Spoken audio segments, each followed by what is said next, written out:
থেকে আমি তোমাকে পাঠালাম, সব আমি দিলাম, তুমি শয়তানকে খুশি করলা, গুনার পাল্লা ভারী, আমার রহমত থেকে তুমি নিজেকে বঞ্চিত করলা, তাই তো তোমার অশান্তি আর অশান্তি। বান্দা বলে যে মাওলা আমি ভুল করেছি, আমি এখন কি করব? রব বলে যে একটা কাজ করো, তুমি শয়তানকে যতই খুশি করছো জীবনের হায়াত তো অনেক শেষ করছো, যদি তুমি বুঝতে পারো তাহলে তুমি মন থেকে তওবা করো। আল্লাহ তাআলা বলছেন বান্দা তুমি রিটার্ন করো। আল্লাহ কিভাবে করব? রব বলে যে তুমি মন থেকে শুধু তওবা করো, আল্লাহ যা করছি ভুল করছি, তুমি রহমান, তুমি গফফার, মায়া করে আমাকে আদর করে ভালোবেসে আমাকে ডাকো, অতদিন ডাকো যতদিন আমি তোমার উপর খুশি না হব। তুমি শুধু ডাকতেই থাকো, তওবা করতেই থাকো। যখন তুমি তওবা করবা এতটুকু মনে রাখবা, লা তাকনাতু মির রাহমাতিল্লাহ, সুবহানাল্লাহ, আমার রহমত থেকে নিরাশ হয়ো না। প্রথমবার ডাকে যে আমি মাফ করে দিব বিষয়টা তা নয়, আমি তোমার উপর রাগ করেছি, অভিমান করেছি, তোমার উচিত আমার অভিমান ভাঙানো। তুমি বান্দার কাজ হচ্ছে আমার অভিমান ভাঙানো, তুমি অভিমান ভাঙাও। যতক্ষণ আমি রব খুশি না হব ততক্ষণ তুমি তওবা করতে থাকো। সুবহানাল্লাহ।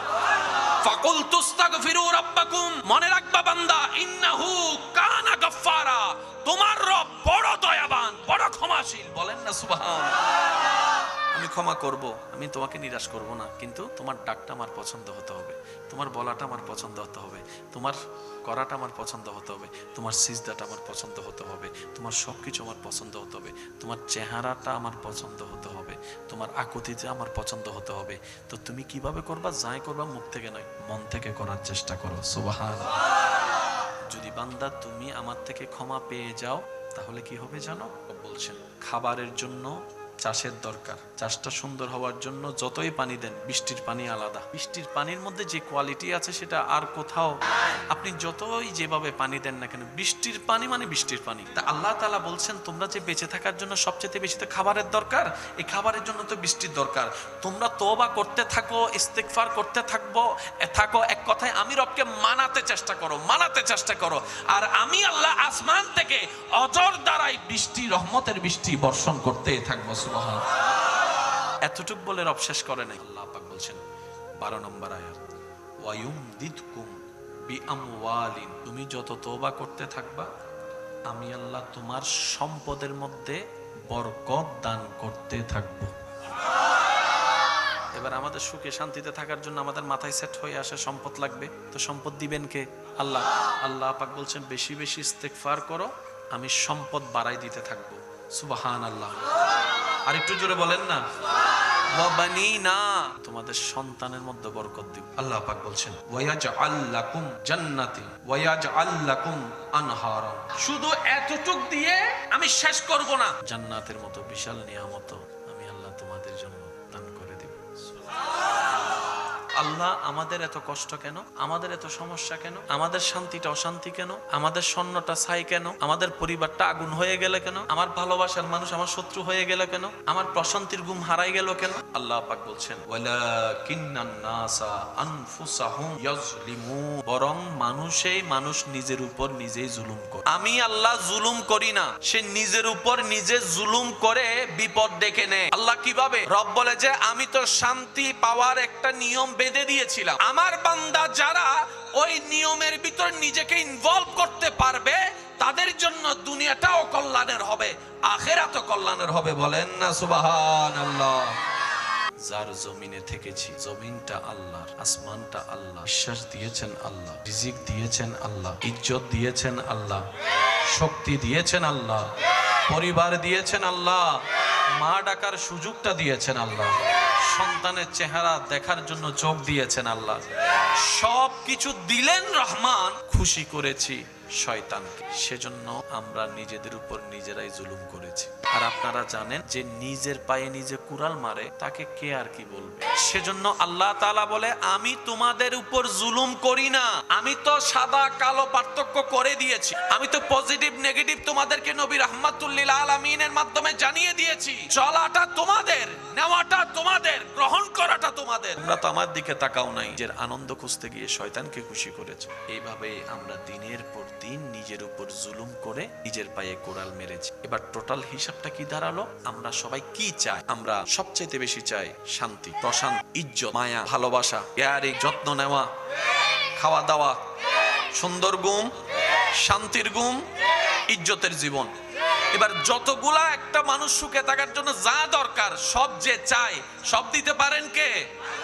তো আল্লাহ যদি দিতেন, আল্লাহ দিলে কোন দিকে যেতে হবে? রহমানের দিকে যেতে হবে। গেলাম কোন দিকে? শয়তানের দিকে যাওয়ার পরও যে আল্লাহ এতদিন ইজ্জত বজায় রাখছেন, এটাই তো বড় দয়া।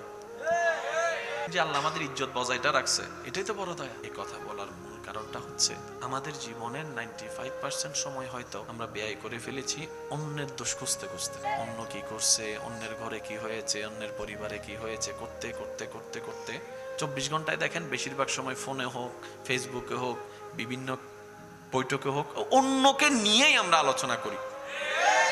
দুনিয়ার বিষয় তো আমাদের শেষ হয়ে যাচ্ছে, অন্যকে নিয়ে ভাবতে ভাবতে দরকার কি? একটা মারাত্মক গুনাহ আছে, যে গুনাহটাকে আমাদের কাছে গুনাহই মনে হয় না, সেই গুনাহ হচ্ছে পরনিন্দা করা, গীবত করা। আল্লাহ তাআলা বলছেন কোরআনে, ওয়াইলুল লিকুল্লি হুমাযাতিল লুমাযা। হাসরের ময়দানে আল্লাহর দয়া হয়তো আমরা নামাজ না পড়েও, নামাজের হিসাব কম থাকলেও পার পেয়ে যেতে পারি, রোজার ঘাটতি থাকলেও পার পাওয়ার একটা সুযোগ আছে রবের দয়ায়। কিন্তু এই গীবত, এই পরনিন্দা এমন একটা মারাত্মক গুনাহ, আমি যখন আপনার বদনাম করি, আপনার গুনাহ আমি নিয়ে আমার সওয়াব আপনাকে দিচ্ছি স্বইচ্ছায়। কত বড় বোকামি করছি। যেখানে 2টা টাকা হারায় গেলে আমাদের মাথা পাগল হয়ে যায়, বিকাশ থেকে নগদ থেকে টাকা চলে গেলে মাথা অস্থির হয়ে যায়, ব্যাংক থেকে টাকা চলে গেলে আমরা মামলার পর মামলা করি, সে জায়গায় সওয়াবগুলো দিয়ে দিচ্ছি অন্যকে এই গীবতের মতো কাজটা করে, যেটা শয়তানের কৌশল, কিন্তু আমরা মনে করছি সেটা আমাদের একটা আনন্দের বিষয়। সেজন্য বলা, কিছু কিছু জায়গায় আমাদেরকে একটু ব্রেক লাগাতে হবে যদি আমরা বাঁচতে চাই, যদি আমরা জান্নাত পেতে চাই। এখন আমার ভাইয়েরা বলবেন,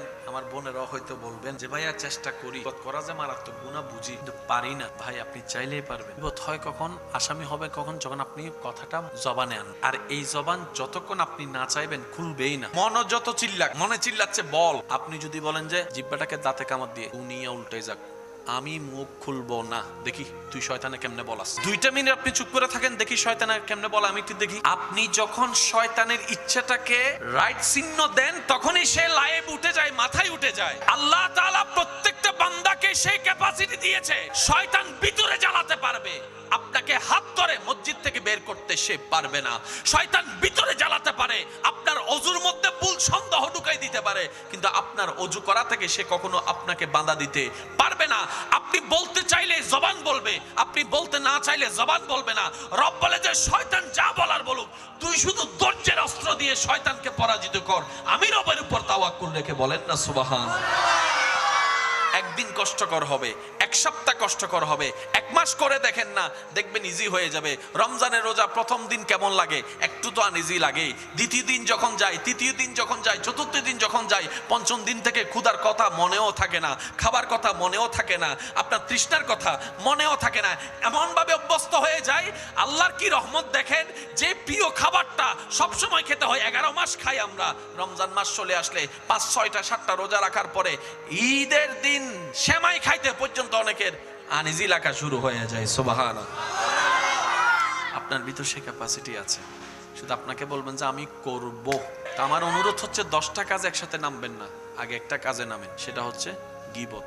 গীবত যদি এটা থেকে বাঁচতে চান, প্রথমে গীবত শোনা থেকে বাঁচান। যখন দেখতেছেন যে 4-5 জন মিলে কথা বলতেছে, কথার লাইন অন্যদিকে যাচ্ছে, আপনি কোন একটা কাজের অজুহাত দিয়ে চলে আসবেন। দরকার হলে বলবেন যে দোয়াও চাই, গুনার অভাব নাই, নতুন করে গুনার পাল্লা বাড়ি করার কোনো দরকার। একটু আনইজি লাগবে, কারণ আমরা এক পরিবেশে বড় হয়েছি, তো অন্য পরিবেশে গেলে একটু আনইজি লাগবেই। কিন্তু সেই আনইজি পরিবেশটা যদি বন্ধুত্ব করে ফেলতে পারবেন, তাহলে দেখবেন যে এটাই আপনার জন্য শান্তির কারণ হয়ে গিয়েছে। বলেন না সুবহানাল্লাহ। মাঝে মধ্যে একটা কাজ করবেন, 5 জন বন্ধু এক জায়গায় বসবেন, আপনাদের যে বন্ধু সার্কেল আছে, সবসময় তো আড্ডা চলে আপনাদের, কিছু আড্ডাটা এমন ভাবে করবেন যে আড্ডাটা দেখে রব খুশি হয়ে যাবে। আড্ডা দেন না, কিন্তু সেটার একটা সিস্টেম আছে। তো আড্ডা মানে তো নেশার জগতে চলে গেলাম, বিষয়টা এটা নয়।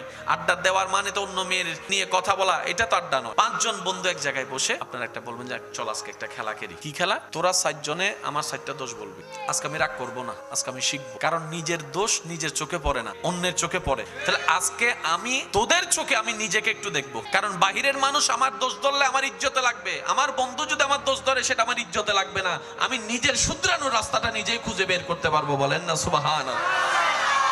4 জন মিলে আপনার 4টা দোষ ধরলো, আপনি 4টা লিখলেন অথবা প্লেনে লিখলেন। এবার আর বাকি 4 জনে আরেকজনের দোষ ধরবে, এভাবে ঘুরতে থাকবে। ঘুরার তারপরে দেখবেন এই 5 জনের ভিতরে কয়েকটা দোষ কমন। দোষ বলতে আমি কি বুঝেছি? আপনি বলবেন যে কোন কোন কাজ আমার ভিতরে তোর কাছে মনে হয় আল্লাহ এবং নবী অপছন্দ করে, ওই 4টা কাজ আমারে বল। এইবার আপনি পরে প্রশ্ন করবেন, আমার ভিতর 4টা ভালো কাজের কথা বল, যে 4টা কাজ আল্লাহ পছন্দ করে। দেখবেন তাদের মুখ থেকে কথাও বের হবে। আল্লাহর প্রিয় হওয়ার জন্য বেশি বেশি ইস্তেগফারের দরকার, বেশি হাঁটতে বসতে, যে মানে যেভাবে পারি। কারণ মাথায় বসাইতে হবে আমাকে আল্লাহকে মানাইতে হবে। আমার আল্লাহ আমার উপর কি হয়েছে? নারাজ। জোরে বলেন না, আমার আল্লাহ আমার উপর কি হয়েছে? এবার আমার মওলা যদি আমার উপর নারাজ হয়, বান্দা হিসেবে আমার একটা দায়িত্ব আছে না। আল্লাহ তাআলা বলে মরণের 1 সেকেন্ড আগ পর্যন্ত তো সুযোগ আছে, কিন্তু মরে গেলে তওবার রাস্তা। তওবা মানে কি? ফিরে আসা। এক কথাই বুঝেন, যতক্ষণ তোর নিঃশ্বাস আছে আমি রবের রহমতের দরজা তোর জন্য খোলা থাকবে। যে কোনো মুহূর্তে তুই রাতে 3টে বাজেও যদি আসতে চাস, আমি রবের রহমত তোকে স্বাগতম জানাইতে প্রস্তুত আছে। সুবহানাল্লাহ। কিন্তু তুই মরে গেলে তখন আর আমার কিছু বলতে পারবি না। আল্লাহ আমাকে সুযোগ দেন না এই কথা আর বলতে পারবি না, যথেষ্ট সুযোগ দিয়েছি। আল্লাহ আমাদেরকে বেশি বেশি ইস্তেগফার করার, মন থেকে আল্লাহর কাছে ক্ষমা চাওয়ার আল্লাহ আমাদের তৌফিক দান করুন। পবিত্র কাবা শরীফের সেহেনের ভিতরে একজন চাদর মুড়ি দিয়ে অঝোর ধারায় আল্লাহর দরবারে মাগফিরাতের জন্য কান্না করতেই আছে। দীর্ঘক্ষণ শুধু কান্না আর কান্না। আল্লাহ মাফ করে দাও, আল্লাহ আমার মতো গুনাহগার কেউ নাই, আমার মতো পাপী কেউ নাই, আল্লাহ আমার গুনাহ আসমান ছুঁয়েছে, আল্লাহ আমার গুনাহ পাহাড় পরিমাণ, আল্লাহ আমার গুনাহ সৃষ্টি পরিমাণ।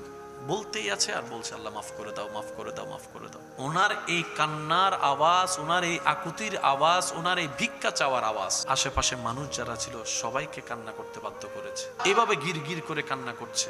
মানুষ কান্না শুনে বলতেছে কত বড় পাপ না করেছে, নিশ্চয় অনেক বড় পাপ করেছে, সেজন্যই তো রবের দরবারে এসে কান্না করছে, ক্ষমা চাচ্ছে। তো ওনার কান্না দেখে পাশে একজন আল্লাহওয়ালা ব্যক্তি ছিল, উনি আর সইতে না পেরে রবের দরবারে ফরিয়াদ করছেন, আল্লাহ এত করে বলছে একটু মাফ করে দাও না, এত করে মাফ চাচ্ছে একটু মাফ করে দাও না। দেখেন ইসলামের সৌন্দর্যটা কোন জায়গায়। আল্লাহ এত করে চাচ্ছে মাফ করে দাও, আল্লাহ এত করে বলছে একটু মাফ করে দাও, আল্লাহ তার দোয়াকে তুমি ফেরত দিও না, তার উপর তুমি খুশি হয়ে যাও।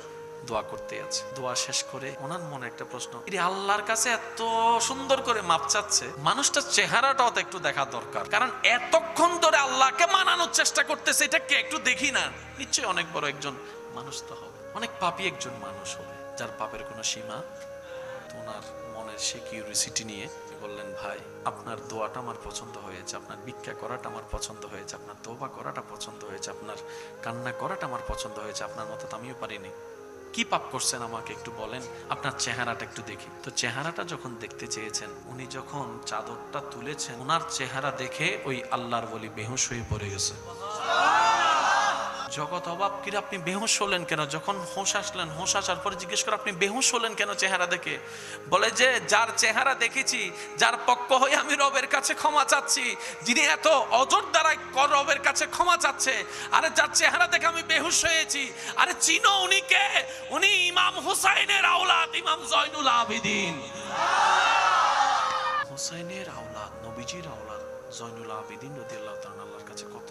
আর সেখানে আপনার আমার অবস্থা কোথায়? তো তওবার একটা বড় সৌন্দর্য কি জানেন? গুনাহগার যখন তওবা করে তার গুনাহ মাফ হয়, সওয়াব বৃদ্ধি হয়। আর কোন বান্দা যদি তওবা করতে করতে করতে করতে করতে আল্লাহর দয়া হয়ে গুনাহ শুধু তার আমলনামায় নাও থাকে, তারপরেও যদি সে তওবা করে, ওই তওবার কারণে আল্লাহ তার সম্মান, ইজ্জত, মর্যাদাকে বাড়াই দিতে থাকেন। সুবহানাল্লাহ। তওবা যেই করুক লাভে লাভ, তওবার মধ্যে লস বলে কোনো শব্দ। এই যে আপনি ডিভোর্স করে, সারাসারি করে শান্তি না পেয়ে অন্য জায়গায় যেখানে যাবেন মনে করছেন সেখানে যে শান্তি পাবেন, এটার গ্যারান্টি কি? আপনি আর আমার বোন, অথবা আমার বোন আর আমার ভাই, হয়তো আপনারা না হয় লাগলেন আর কি টুকরা টুকরি, মাঝখানে একজন ছোট বাচ্চা আছে, তো আমার ভাই, আমার ভাতিজা আছে, আপনারা না হয় আলাদা হয়ে গেলেন শান্তির জন্য। এই বাচ্চাটার কি হবে একটু বলেন? অনেক সংসার মা বোনেরা টিকে রাখছে শুধু বাচ্চাদের দিকে তাকায়, বিয়ে হয়ে গেছে, বাচ্চা হয়ে গেছে, এখন কি করব? তা আমার মূল কথা হচ্ছে এতটুকু, স্ত্রীরা স্বামীকে সম্মান দিবে, স্বামীরা স্ত্রীদেরকে মায়া দিবে, স্বামীরা বউকে বুকে রাখবে, বউরা স্বামীকে মাথায় তুলে রাখবে। দেখবেন যে এই সংসারে শান্তি আসবে। ধৈর্য ধরবেন সর্ববিষয়ে, আল্লাহর উপর ভরসা রাখবেন, নবীর দরুদ পড়বেন, ইস্তেগফার পড়বেন। মনে রাখবেন আমাদের আসল জীবন দুনিয়া নয়, আমাদের আসল জীবন হচ্ছে জান্নাত। যা এখানে বাদ পড়ছে সবকিছু আপনাকে আল্লাহ 1000 গুণ বৃদ্ধি করে জান্নাতে দিবেই দিবে, যদি আপনি আমি ধৈর্যশীল হতে পারি, আল্লাহর উপর তাওয়াক্কুল রাখতে পারি। একজন আরেকজনকে সম্মান দিব, বলেন ইনশাআল্লাহ। বড়দেরকে শ্রদ্ধা করব, ছোটদেরকে স্নেহ করব, মা জাতি নারী জাতিকে সম্মান করব, নিজেকে পর্দার ভিতর রাখার চেষ্টা করব, নিজেকে অশ্লীলতা থেকে দূরে রাখার চেষ্টা করব, স্বামী স্ত্রী যারা আছেন, আমি সবার উদ্দেশ্যে আবদার করে একটা কথা বলতে চাই। এই পৃথিবীতে যতদিন আমরা আছি, নিঃশ্বাস নিব, ঝামেলা থাকবেই, অশান্তি থাকবে, কারণ আমরাই আমাদের অশান্তির কারণ হয়েছে, ঠিক না? কামের কাম কিচ্ছুই করতে পারি নাই, অঘটন ঘটায় রাখছি হাজারটা, ডাকার মতো শান্তিদাতাকে ডাকতে পারিনি। তো এক ছাদের নিচে থাকতে গেলে অনেক ঝামেলা হবে। আমাদের মুরব্বীর একটা কথা বলে, 4-5টা ডেক্সি যদি এক জায়গায় থাকে, জন্নর আওয়াজ তো হবেই। আপনি যদি 5-6টা ডেক্সি নিয়ে বের হন কোনো কারণে, দেখবেন লাগবেই, আওয়াজ হবে, টুং টুং হবে। এক ছাদের নিচে মানুষ 10-12 জন থাকলে ঝামেলা লাগবে। আর যে মানুষের কারণে আপনি অশান্তি মনে করছেন, আপনাকে যদি দেওয়া হয়, আচ্ছা যা, এমন একটা দেশ তোমারে দিলাম যেখানে সব আছে, গাড়ি বাড়ি দালান টাকা পয়সা খাবার সব আছে, কিন্তু কোনো মানুষ নাই, শুধু তুই একা থাকবি, আপনি আমি পারবো না, এটা অসম্ভব। একজনে বলে যে কাজ করতে করতে বিরক্ত হয়ে গেছে, এমন একটা জীবন দাও যেখানে কোনো কাজ নাই, ঠিক আছে? এবার তাকে এমন একটা জীবন দেওয়া হলো, খাবার ফ্রি, থাকা ফ্রি, ঘর ফ্রি, গাড়ি ফ্রি, সব ফ্রি, তবে শর্ত একটা, তুই কোনো কাজ করতে পারবি না। ও বলে যে বাহ, মজার জীবন তো। একদিন ঘুমাই উঠে খায় আবার ঘুমাই, ঘুমাই উঠে খায় আবার ঘুমাই, ঘুমাই উঠে খায় আবার ঘুমাই, ঘুমাই উঠে খায় আবার ঘুমাই। সে যখন একটা ওই টেবিল পরিষ্কার করতে নিছে, বসে বলতেছে না তুমি কাজ করতে পারবা না, মানুষ এসে কাজ করবে। কাজ সারা জীবনে থাকতে থাকতে এমন বিরক্ত হয়েছে, সে বলতেছে আমি যে রাস্তায় দাঁড়ায় যে মুসিগিরি করতাম, ওটাই আমার জন্য বালা। সেজন্য মনে রাখবেন, আল্লাহ তাআলা যখন যা দেন, যতটুকু দেন, এটার মধ্যেই আমাদের কল্যাণ। এটা 19-20 ভাবার দরকার নেই, কারণ আল্লাহ তাআলা উত্তম পরিকল্পনাকারী। বলেন না সুবহানাল্লাহ।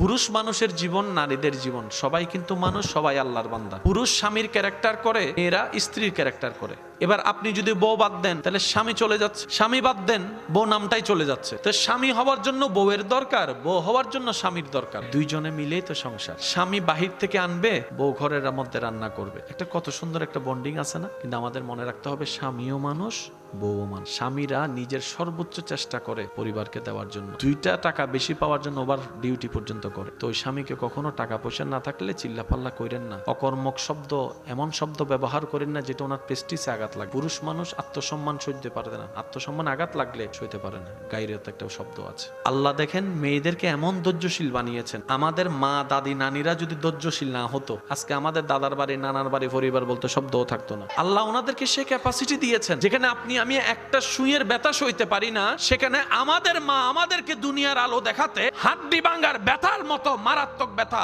মরণ যন্ত্রণার মতো ব্যথা সহ্য করে আমাদেরকে জন্ম দিয়েছেন। আবার সন্তান কুলে আসার সাথে সাথে সমস্ত ব্যথা ভুলে মা হাসতে লাগলো।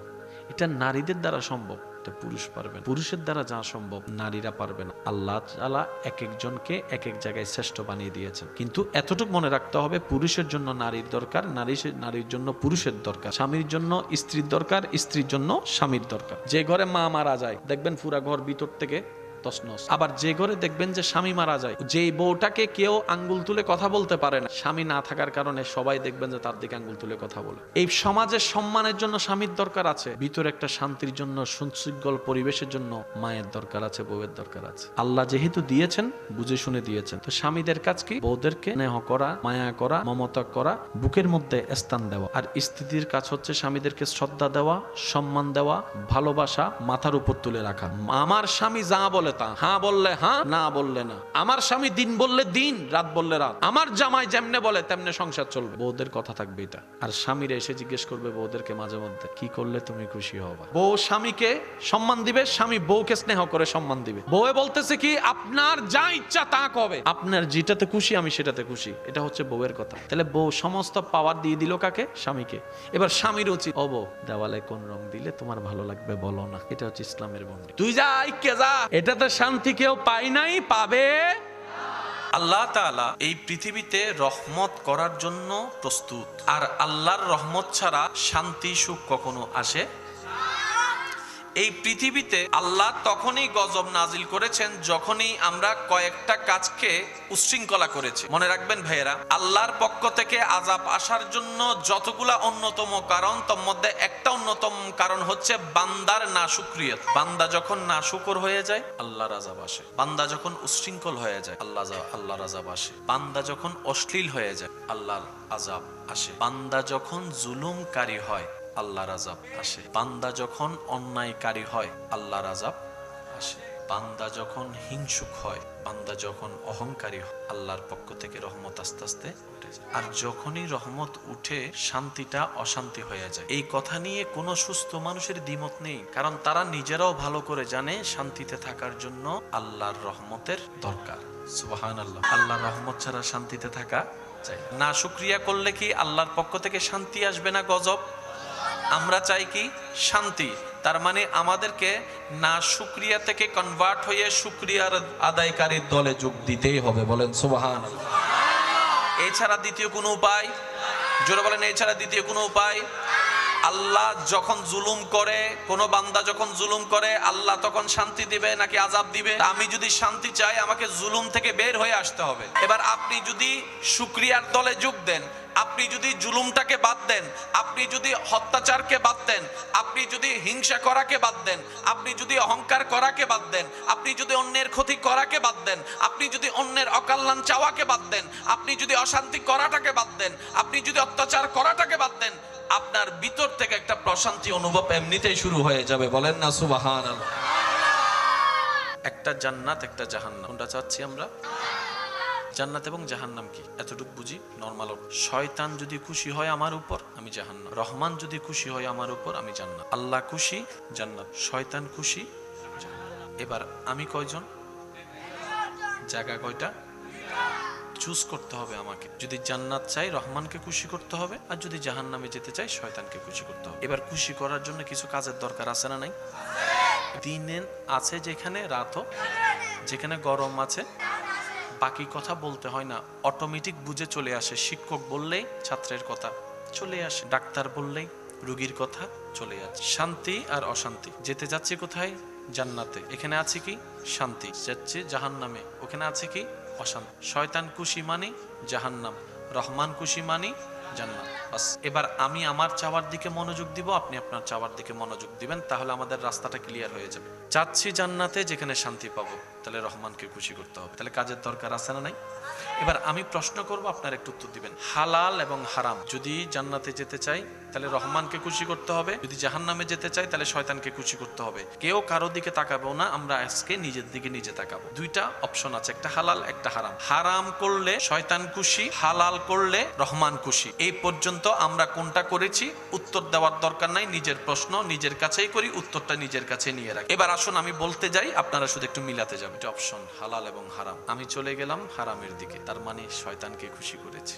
একটা নামাজ, একটা বেনামাজ, বেনামাজের দিকে গেছি। একটা আদব, একটা বেয়াদব, বেয়াদবির দিকে গেছি। একটা শালীনতা আর একটা অশ্লীলতা, অশ্লীলতার দিকে গেছি। একটা সুস্থতা আর একটা হচ্ছে মদ্যপায়ী, নেশা, নেশার দিকে গেছি। একটা হচ্ছে চোখের হেফাজত আর একটা হচ্ছে চোখের অহেফাজত, ওইটার দিকে গেছি। একটা সত্য কথা, একটা মিথ্যা কথা। রহমানেরটা হচ্ছে সত্যের দিকে, শয়তানেরটা হচ্ছে মিথ্যার দিকে। আমি গিয়েছি, আমরা গিয়েছি মিথ্যার দিকে। একটা হচ্ছে ন্যায়, একটা হচ্ছে জুলুম। রহমানেরটা ন্যায়, শয়তানেরটা জুলুম। আমরা গিয়েছি জুলুমের দিকে। একটা হচ্ছে মায়া আর একটা হচ্ছে অভদ্রতা, হিংস্রতা। একটা হচ্ছে মায়া, যেটা রহমানের দিকে নিয়ে যায়, আর একটা হচ্ছে জুলুম, যেটা শয়তানের দিকে নিয়ে যায়। একটা হচ্ছে ক্ষমা করা আর একটা হচ্ছে প্রতিশোধ নেওয়া। ক্ষমা করাটা রহমানের, প্রতিশোধ নেওয়াটা শয়তানের। আমরা শয়তানের দিকে গিয়েছি। এবার আমার প্রশ্ন আমি আমাকে করব, আপনার প্রশ্ন আপনি আপনাকে করবেন। তাল হিসাবে দেখা যাবে জান্নাতে যেতে গেলে নেক আমলের দরকার আছে না নাই? হিংসা নেক আমলকে নষ্ট করে দেয়। বুঝবেন, এটা আমার না, এটা সবার জন্য একই নিয়ম। তা আমাকে যদি জান্নাতে যেতে হয়, আমাকে নেক আমল বাঁচাতে হবে। নেক আমল বাঁচানোর জন্য হলো আমাকে অটোমেটিক খুব এই হিংসা থেকে বাঁচতে হবে। আর দ্বিতীয় কোনো উপায় নাই, কারণ হিংসাটা হচ্ছে শয়তানের প্রোডাক্ট। হিংসা থেকে বাঁচবো কেন? নেক আমল বাঁচানোর জন্য। আমি কেন করব? আমার আমল আমি বাঁচানোর জন্য আমাকে হিংসা থেকে বাঁচতে হবে। এবার দেখেন, জান্নাতে যাওয়ার জন্য নেক আমলের দরকার। এই নেক আমল নষ্ট করছে হিংসা, অহংকার, লোভ, আমিত্ব, গীবত। তাহলে আমাকে অন্তত এই নেক আমলকে সেভ করার জন্য এই পাঁচটা থেকে বাঁচতে হবে। আপনি দেখেন, এই পাঁচটা থেকে নিজেকে কোনো রকম একটু বাঁচাই নেন, আপনার ভিতরটা শান্তি হয়ে যাবে। একটার সাথে একটা কানেক্টেড বিষয়, আশা করি আপনারা একটু ভেবে দেখবেন। যত ধরনের ইবাদত আছে, নেক ইবাদত নষ্ট হওয়ার পিছনে আরেকটা কারণ কি জানেন? আমি। এই আমি শব্দটা বড় মারাত্মক। আমি থেকে আমিত্ব, আর আমিত্ব আল্লাহ পছন্দ। এই চিনস আমিকে আল্লাহ পছন্দ করেন। এই শব্দগুলো খুব মারাত্মক। যেমন আমি, আমার, আমার ঘর, আমার বাড়ি, শেষ।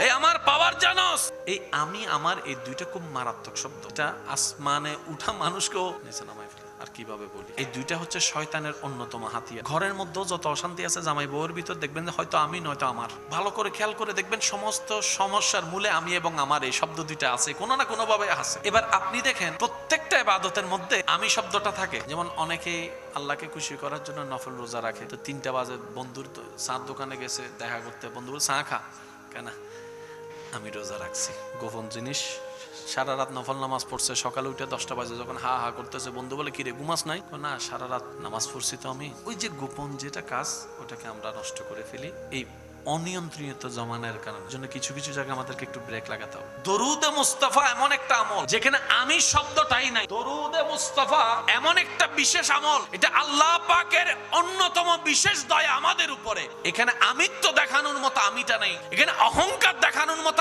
আমার শব্দটা নাই। বান্দা যখন দরুদ পড়ে, আল্লাহ তাআলা ওই বান্দা যে দরুদ পড়ে তার আমলনামায় 10টা নেকি দান করে। সুবহানাল্লাহ।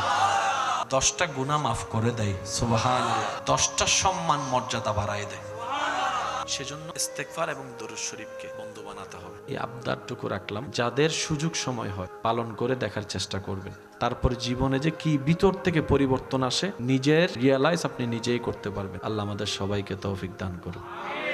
মনে রাখবেন, সুখ নিজের মধ্যে নয়, অন্যের ভিতরে আমাদের সুখ আল্লাহ লুকায় রেখেছেন। সেজন্য বাবা যখন সন্তানের জন্য কিছু কিনে দেয়, সন্তানের হাসি দেখলে বাবা মার মন খুশি হয়ে যায়। সন্তানটা কিন্তু বাবা নয়, বাবাটা কিন্তু সন্তান নয়। সন্তানের হাসি বাবার প্রশান্তি, মা বাবার শান্তি সন্তানের শান্তি। পাশ করে ছাত্র, খুশি হয় শিক্ষক। আল্লাহ তাআলা কানেকশন এভাবে রেখেছে। আমার সুখ আপনার ভিতরে, আপনার সুখ আমার ভিতরে। তা পাবো কিভাবে? আমি যদি আপনাকে ভালো রাখি আমি ভালো থাকবো, আমাকে যদি ভালো রাখেন আপনি ভালো থাকবেন। আল্লাহ এইভাবে আমাদের বন্ডিংটা করেছেন। এবার আসেন, আল্লাহ বান্দার কি কি পছন্দ করে জানার দরকার।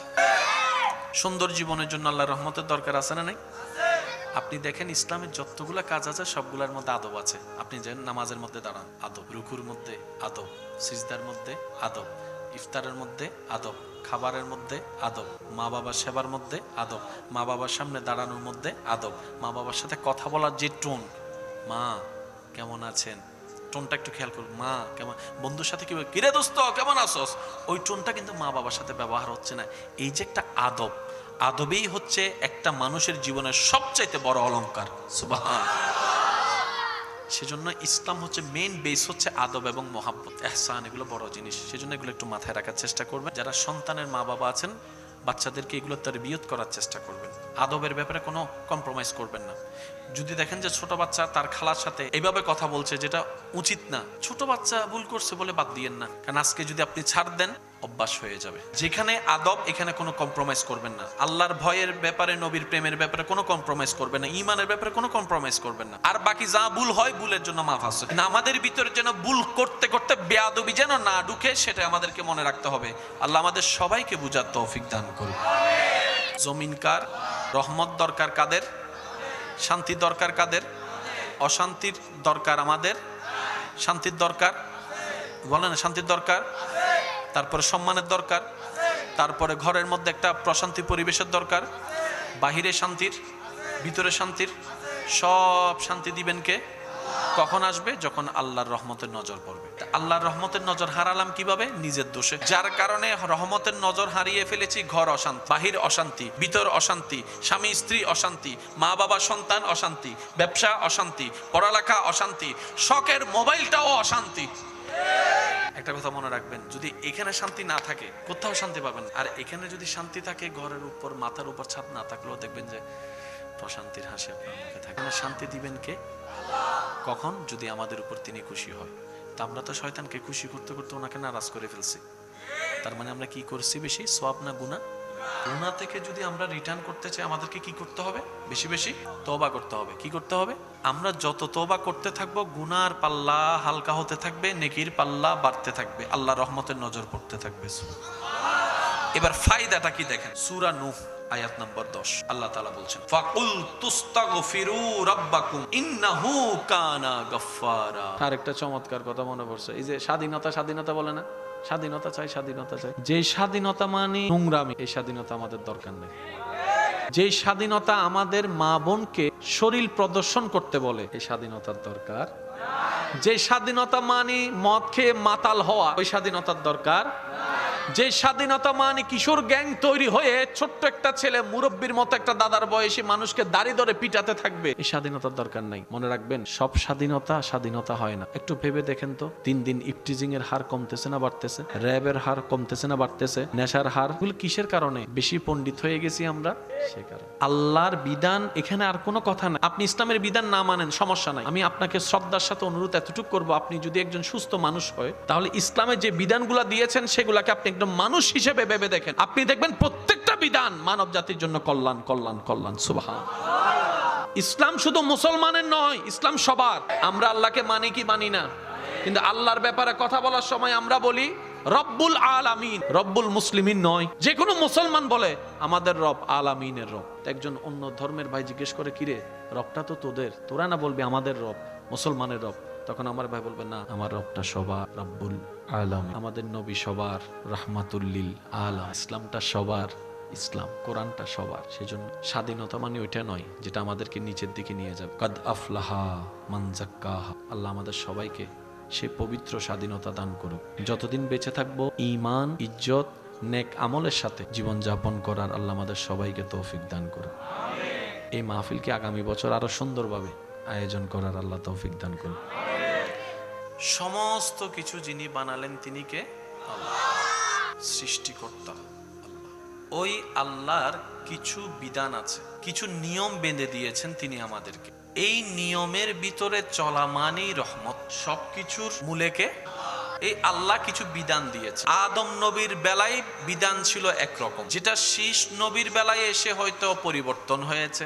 শীষ নবীর আমলে ছিল বিধান একরকম, যেটা অন্য নবীর আমলে এসে পরিবর্তন হয়েছে। বিধানটা পরিবর্তন হলো কেন? দেশ, যুগ, সময়, চাহিদা, মানুষের মেন্টালিটি বুঝে আল্লাহ তাআলা আইন দিয়েছেন। 2023 সালের এই এলাকার যেই চিন্তা মেন্টালিটি 1970 সালও এই এলাকার মেন্টালিটি একরকম ছিল না, পরিবেশ একরকম ছিল না, চাহিদার ডিমান্ডও একরকম ছিল না। জায়গা ঠিক আছে, কিন্তু মানুষের চিন্তার পরিবর্তন হয়েছে। একটু জোরে বলতে হবে, ঠিক কিনা? আগের যিনি স্থানীয় প্রশাসন ছিলেন, ওনার যে চিন্তাধারার আইনের প্রলেপ ছিল, বর্তমান যারা আছে ওনাদেরটা থিঙ্কিং এক নয়, কারণ মানুষের চিন্তা পাল্টিয়েছে। আল্লাহ তাআলা ইসলামকে সেভাবে সাজিয়েছেন, যখন যে রকম চাহিদা সেই অনুযায়ী যেটা কল্যাণ, আল্লাহ সেই বিধানটাই ইসলামের ভিতর আদেশ হিসেবে দান করেছেন। সুবহানাল্লাহ। এবার বলেন, যার আন্ডারে আমরা থাকবো, মালিক যে হয়, মালিকের কথা মতো ঘরে ঢুকতে হবে, মালিকের কথা মতো ঘর থেকে বের হতে হবে, গেটও বন্ধ হবে। 11টায় গেট অফ। এই কথাটা বলার একটাই কারণ, আমরা অনেক সময় মনে করি যে আমরা পারি না। মনে রাখবেন, পারি না বলতে কোনো শব্দ নাই। বান্দা যেটাই চেষ্টা করে সেটা আল্লাহ তাআলা তার ক্যাপাসিটির মধ্যে দান করে দেয়। বলেন সুবহানাল্লাহ। এটা শুধু বাহিরের নয়, ভিতরের নয়, সর্ব বিষয়ে একরকম। ওই মানুষ যেটা 12টা 1টার আগে ঘরে ঢুকতো না, 12 ঘরে যাওয়ার পরে 11টার মধ্যে ঢুকে যায়। কাজ কি ছিল না? আছে, কিন্তু সে ম্যানেজ করে নিয়েছে। এটা বলার হেতু হচ্ছে একটাই, চেষ্টা আগে বান্দার ভিতর থাকতে হবে, তারপর আল্লাহ তাআলা দয়া করে রহমত করবেন। আল্লাহুম্মা আমিন।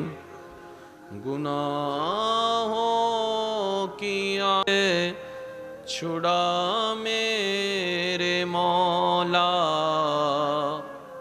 गुनाहों की आदतें छुड़ा मेरे मौला, मुझे नेके इंसान बना मेरे मौला।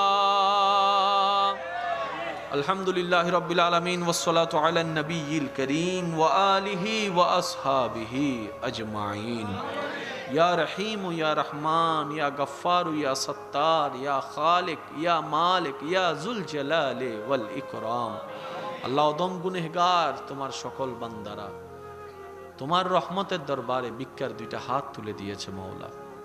বড় আশা নিয়ে, বড় স্বপ্ন নিয়ে, মনের মধ্যে একটা স্বপ্ন কল্পনা নিয়ে, তুমি কখনো খালি হাতে ফিরাবে না এই আশা নিয়ে।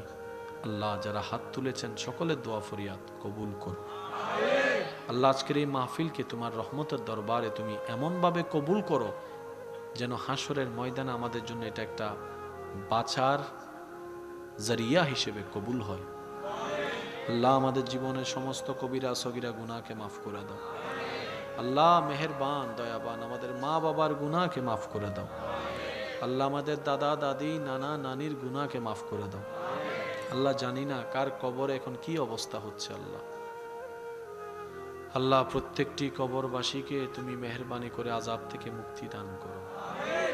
আল্লাহ আমরা ডাকার মতো ডাকতেও জানি না, চাওয়ার মতো চাইতেও জানি না। সব ভুল আমাদের, সব দোষ আমাদের, আমরা স্বীকার করে আমরা নিজেদের মনটাই নষ্ট করে ফেলেছি। আল্লাহ আল্লাহ আমরা স্বীকার করছি, তুমি যদি আমাদেরকে 1000 কোটি বছরও হায়াত দাও, তোমাকে খুশি করে কবরে যাওয়ার মতো ন্যূনতম যোগ্যতা আমাদের কাছে নেই। আল্লাহ তাই তোমার কাছে ফরিয়াদ, আল্লাহ আমাদের আমলের দিকে তাকিও না, আমাদের জীবনের দিকে তাকিও না, তোমার রহমতের দিকে তুমি তাকিয়ে আমাদের সবাইকে তোমার নিজ গুণে তোমার প্রিয় বান্দার লিস্টিতে আমাদের নামগুলোকে শামিল করে নাও। আল্লাহ তোমার যতদিন থাকবো তোমাকে খুশি করে যেন কাজ করতে পারি, সে তৌফিক দান করো। আল্লাহ এই মাহফিলকে সাজানোর জন্য যারা যেখান থেকে যেভাবে সহযোগিতা করেছেন, যে নিয়তে করেছেন, আল্লাহ তুমি অন্তর্যামী, তোমার খাস রহমত নাজিলের মাধ্যমে সবার নেক মকসুদকে তুমি পূরণ করে দাও মওলা। আল্লাহ তোমার ভান্ডারে তো কমতি নাই, দিলে তো কমে না মওলা। ও আল্লাহ তুমি না গনি, তুমি না আজিজ, তুমি না জব্বার, তুমি না মালিক। মওলা একটু দান করো না, আমাদের হাতগুলাকে, ভিক্ষার হাতগুলাকে, খালি হাতগুলাকে তোমার রহমত দিয়ে ভরপুর করে দাও। আল্লাহ অত্র এলাকায় তোমার খাস রহমত তুমি নাজিল করো। আল্লাহ আমি অদমের আওয়াজ যারা শুনতে পাচ্ছেন, যে যেখান থেকে দোয়াতে শামিল হোক না হোক, আল্লাহ সবাইকে তুমি ক্ষমা করো, সবাইকে তুমি কবুল আর মঞ্জুর করো। আল্লাহ দুনিয়াতে আমরা বেশি দিন আর বাঁচবো না, কত জনেই তো চলে গেল, কত চেনা মুখ অনেক দিন হলো দেখি না, কত পরিচিত মুখের চেহারা দেখার সুযোগ নেই, দেখবো কিভাবে, দুনিয়াতে তো আর নাই, একদিন তো আমরাও থাকবো না। আল্লাহ আমরা যখন থাকবো না, আমাদের জন্য দোয়া করার মতো কিছু নেককার মানুষের ব্যবস্থা করে দিও। আল্লাহ যারা ব্যবসায়ী আছেন, ব্যবসার মধ্যে হালাল বরকত দান করো। আল্লাহ যারা চাকরিজীবী আছেন, চাকরির মধ্যে তরক্কি দান করো। আল্লাহ যারা চালক ভাইরা আছেন, চালক হেফাজতের সাথে কাজ করার তৌফিক দান করো। আল্লাহ যে যে কাজে আছে প্রত্যেকটা কাজে হালাল বরকত দান করো। আল্লাহ স্বামী স্ত্রীর বন্ধনকে তুমি বন্ধুত্বের শ্রদ্ধা এবং মায়া ভরা বন্ধনে তুমি কবুল করো। আল্লাহ স্বামী স্ত্রীর মধ্যে এমন একটা সম্পর্ক করে দাও, স্বামীর চেহারা দেখে যেন স্ত্রীর মন প্রশান্তি হয়, স্ত্রীর চেহারা দেখে যেন স্বামীর মন প্রশান্তি হয়। আল্লাহ ওই রকম একটা সম্পর্ক করে দাও। আল্লাহ প্রত্যেকটি সন্তানকে আপন আপন মা বাবার খেদমত করে করে নিজেদেরকে সন্তানের হক আদায় করার তৌফিক দান করো। আল্লাহ মা বাবা যেখানেই থাকুক, সন্তান যেন খবর রাখতে পারে ওইরকম একটা সুন্দর জীবন মন ব্যবস্থা করে দাও। আল্লাহ যাদের মা বাবা কবরে শুয়ে আছেন, সন্তান হাত তুলেছে, সন্তানের দোয়ার উসিলায় মা বাবাকে পরকালে কবরের মধ্যে আল্লাহ তুমি শান্তির একটা জীবন দান করে দাও। আল্লাহ এই কমিটির ভাইদেরকে কবুল করো, অগ্রযাত্রাকে তুমি আরো মসৃণ করে দাও। আল্লাহ তোমার গায়েবী খাজানা থেকে যখন যা দরকার, আল্লাহ তুমি একটু দয়া করে মেহেরবানি করে ব্যবস্থা করে দিও। আল্লাহ পাক রব্বুল আলামিন এখানে যারা উপস্থিত হয়েছেন, যার যে সমস্যা আছে, আল্লাহ এই সমস্যা যদি আমাদের জন্য নিয়ামত হয়, তাহলে আমাদেরকে ধৈর্য ধারণ করার তৌফিক দান করো। আল্লাহ এই সমস্যা যদি আমাদের গুনাহ মাফের কারণ হয়, আল্লাহ আমাদেরকে ধৈর্য ধারণ করার তৌফিক দান করো। আল্লাহ এই সমস্যা যদি আমাদের জন্য পরীক্ষা হয়, আল্লাহ আমাদেরকে ডবল ধৈর্য ধারণ করার তৌফিক দান করো। আল্লাহ আর যদি সেটা শয়তানের পক্ষ থেকে আসে, তাহলে তোমার কাছে সাহায্য চাচ্ছি। আল্লাহ এরকম মুসিবত থেকে আল্লাহ তুমি আমাদেরকে হেফাজত করো। আল্লাহ আমাদের সবারকে আপন আপন জায়গায় প্রশান্তি নিয়ে নিঃশ্বাস নেওয়ার মতো একটা ব্যবস্থা করে দাও না। নামাজের সেই স্বাদ পেতে চাই আল্লাহ, নামাজের যে স্বাদ পেয়েছেন ইমাম জয়নুল আবেদিন, ইমাম হুসাইন, আল্লাহ একটু দাও না দয়া করে। আমরা পারি না, তো আমরা স্বীকার করি। আল্লাহ ইমাম আজম রাতের পর রাত কাটিয়ে দিয়েছেন নামাজে, কি পেয়েছে আল্লাহ নামাজের ভিতরে? আল্লাহ ওই নামাজের যে স্বাদ পেয়েছে ওনারা, 1000 ভাগের 1 ভাগ হলো। আল্লাহ আমাদেরকে একটু দয়া করে ব্যবস্থা করে দাও। আল্লাহ আমরাও মস্তে চাই তোমার প্রেমে, আমরাও সিজদার মধ্যে ফানা হয়ে যেতে চাই, আমরাও তোমার দরবারে নামাজে দাঁড়ালে আল্লাহ হারিয়ে যেতে চাই। আল্লাহ একটু দাও না দয়া করে, মেহেরবানি করে। আল্লাহ ইমাম হুসাইনের কারবালা সদকায় আমাদের আমলের মধ্যে, দিলের মধ্যে, ঈমানের মধ্যে নূর দান করে দাও। সাল্লাল্লাহু তাআলা আলা খায়রিল কিওয়ানুনাসি মুহাম্মদ ওয়া আলিহি ওয়া সাহবিহি আজমাইন। আল্লাহ আমার প্রবাসী ভাইদেরকে তুমি কবুল করো। আল্লাহ দিন রাত পরিশ্রম করছেন, দেশের মায়া, পরিবারের মায়া আছে, আল্লাহ তাদেরকে তুমি হেফাজত দান করো। আল্লাহ এখানে অনেক মিডিয়ার ভাই বলবো না, আল্লাহ তোমার নবীর উম্মত আছে এখানে, আল্লাহ তাদের রিজিকে বরকত দান করো, সংসারের মধ্যে শান্তি নাজিল করো। আল্লাহ যেখানে যাবে তারা ইজ্জত নিয়ে যেন যেতে পারে, ইজ্জত নিয়ে যেন আসতে পারে, সে তৌফিক দান করো। আল্লাহ যেভাবে তারা হালাল রুজি উপার্জন করার চেষ্টা করতেছে, আরো বিভিন্ন রাস্তা খুলে দিয়ে তাদের জন্য রাস্তা তুমি সহজ করে দাও। আল্লাহ পাক রব্বুল আলামিন, যে হাত তোমার দরবারে পেতেছি, এই হাত যেন দুনিয়াবি কোনো কারণে দুনিয়ার মানুষের কাছে পাততে না হয়, সে তৌফিক দান করো। সাল্লাল্লাহু তাআলা আলা খায়রিল কিওয়ানুনাসি মুহাম্মদ ওয়া আলিহি ওয়া সাহবিহি আজমাইন। বিহাক্কি লা ইলাহা ইল্লাল্লাহ মুহাম্মাদুর রাসূলুল্লাহ সাল্লাল্লাহু আলাইহি ওয়াসাল্লাম। ও বান্দা, তুমি আমার জমিনে থেকে আমি তোমাকে পাঠালাম, সব আমি দিলাম, তুমি শয়তানকে খুশি করলা, গুনার পাল্লা ভারী, আমার রহমত থেকে তুমি নিজেকে বঞ্চিত করলা, তাই তো তোমার অশান্তি আর অশান্তি।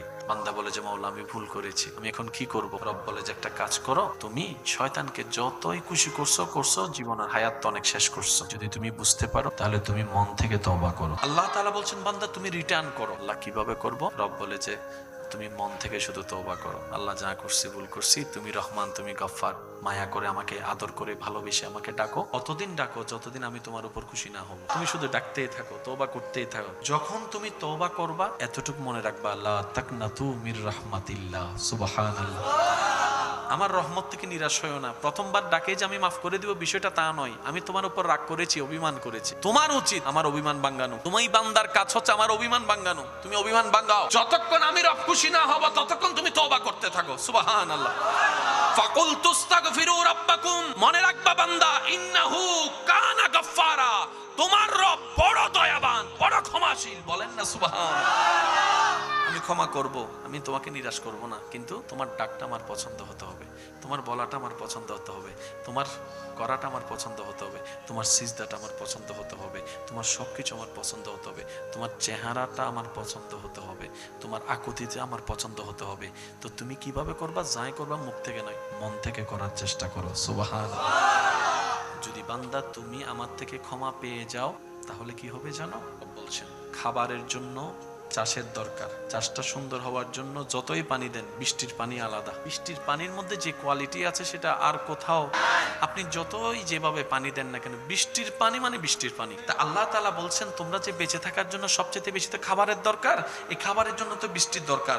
তোমরা তওবা করতে থাকো, ইস্তিগফার করতে থাকো, এক কথায় আমি রবকে মানাতে চেষ্টা করো, আর আমি আল্লাহ আসমান থেকে অজর দ্বারাই বৃষ্টি, রহমতের বৃষ্টি বর্ষণ করতে থাকবো। এতটুক বলে রব শেষ করে নাই। আল্লাহ পাক বলছেন 12 নম্বর আয়াত, ওয়ায়ুমদিদকুম বিআমওয়ালিন, তুমি যত তওবা করতে থাকবা আমি আল্লাহ তোমার সম্পদের মধ্যে বরকত দান করতে থাকবো। এবার আমাদের সুখে শান্তিতে থাকার জন্য আমাদের মাথায় সেট হয়ে আসে সম্পদ লাগবে, তো সম্পদ দিবেন কে? আল্লাহ। আল্লাহ পাক বলছেন বেশি বেশি ইস্তেগফার করো, আমি সম্পদ বাড়াই দিতে থাকবো। সুবহানাল্লাহ।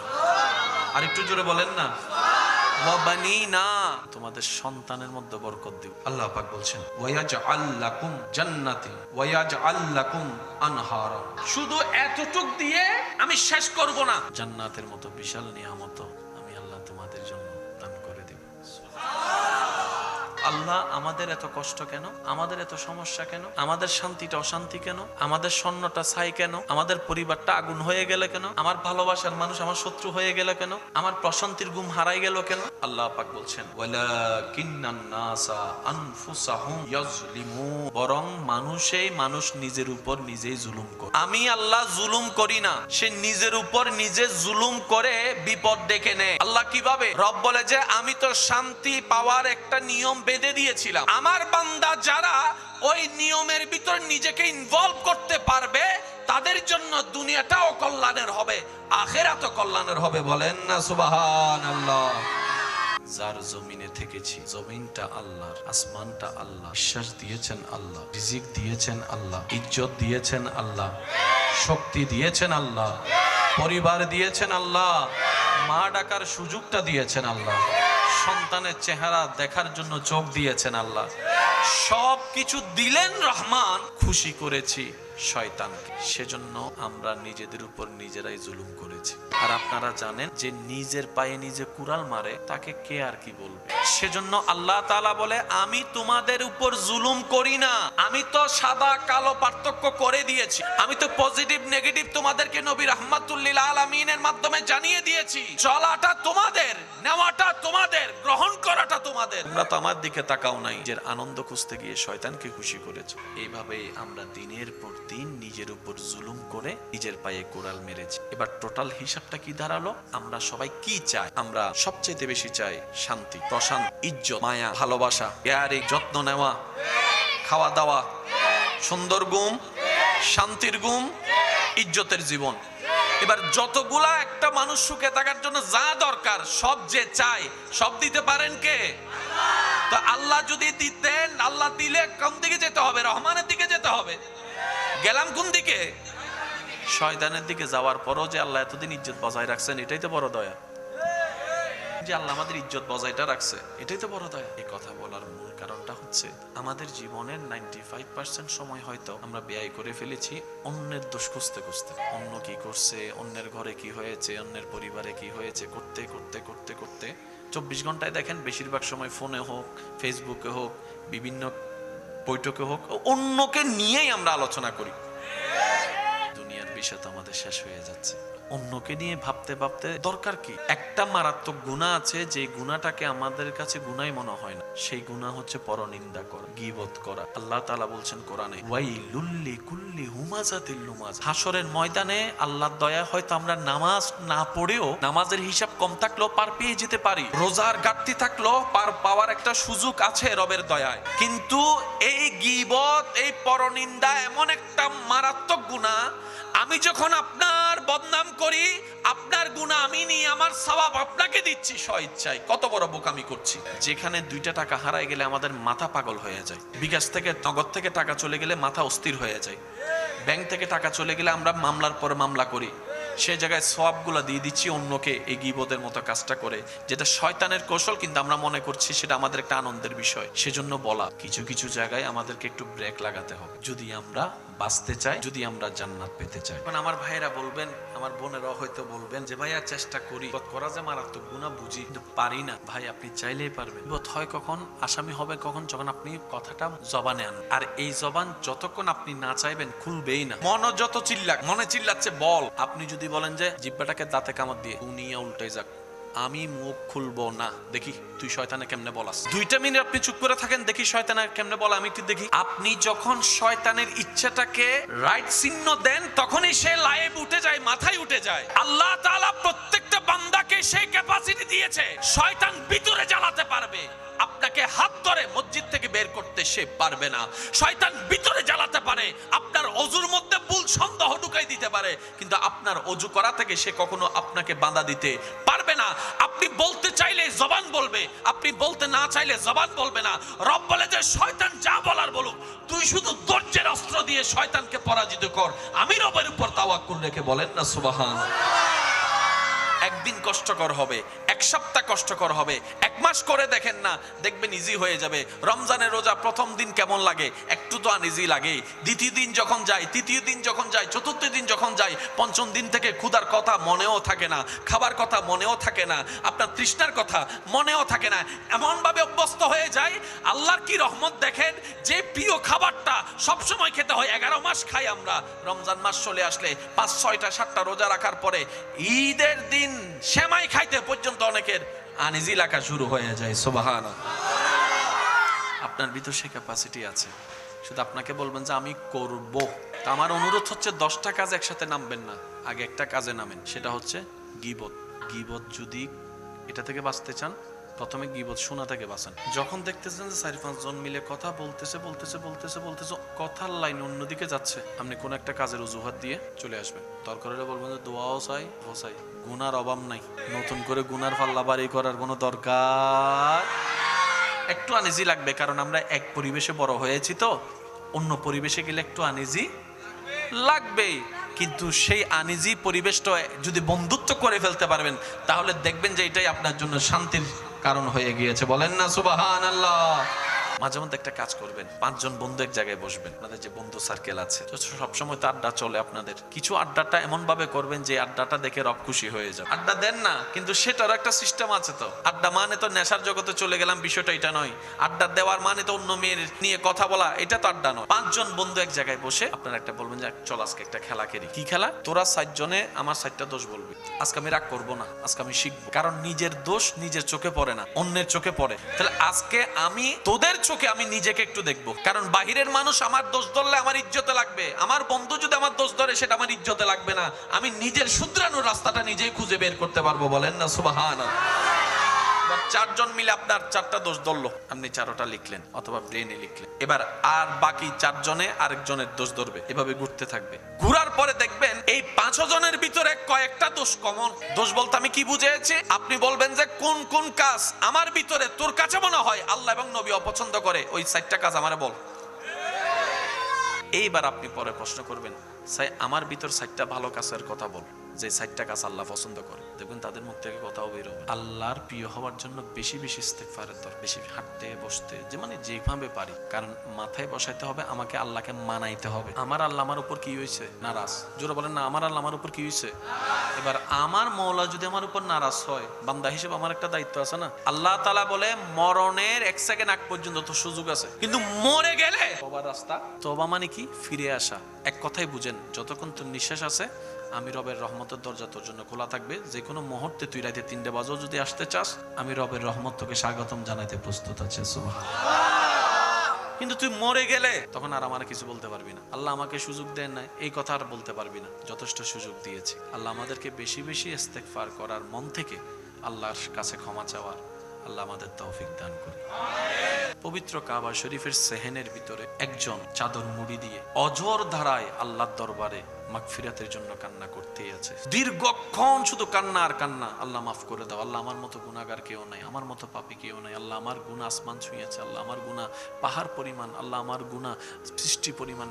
বলতেই আছে আর বলছে আল্লাহ মাফ করে দাও, মাফ করে দাও, মাফ করে দাও। ওনার এই কান্নার আওয়াজ, ওনার এই আকুতির আওয়াজ, ওনার এই ভিক্ষা চাওয়ার আওয়াজ আশেপাশে মানুষ যারা ছিল সবাইকে কান্না করতে বাধ্য করেছে। এভাবে গির গির করে কান্না করছে।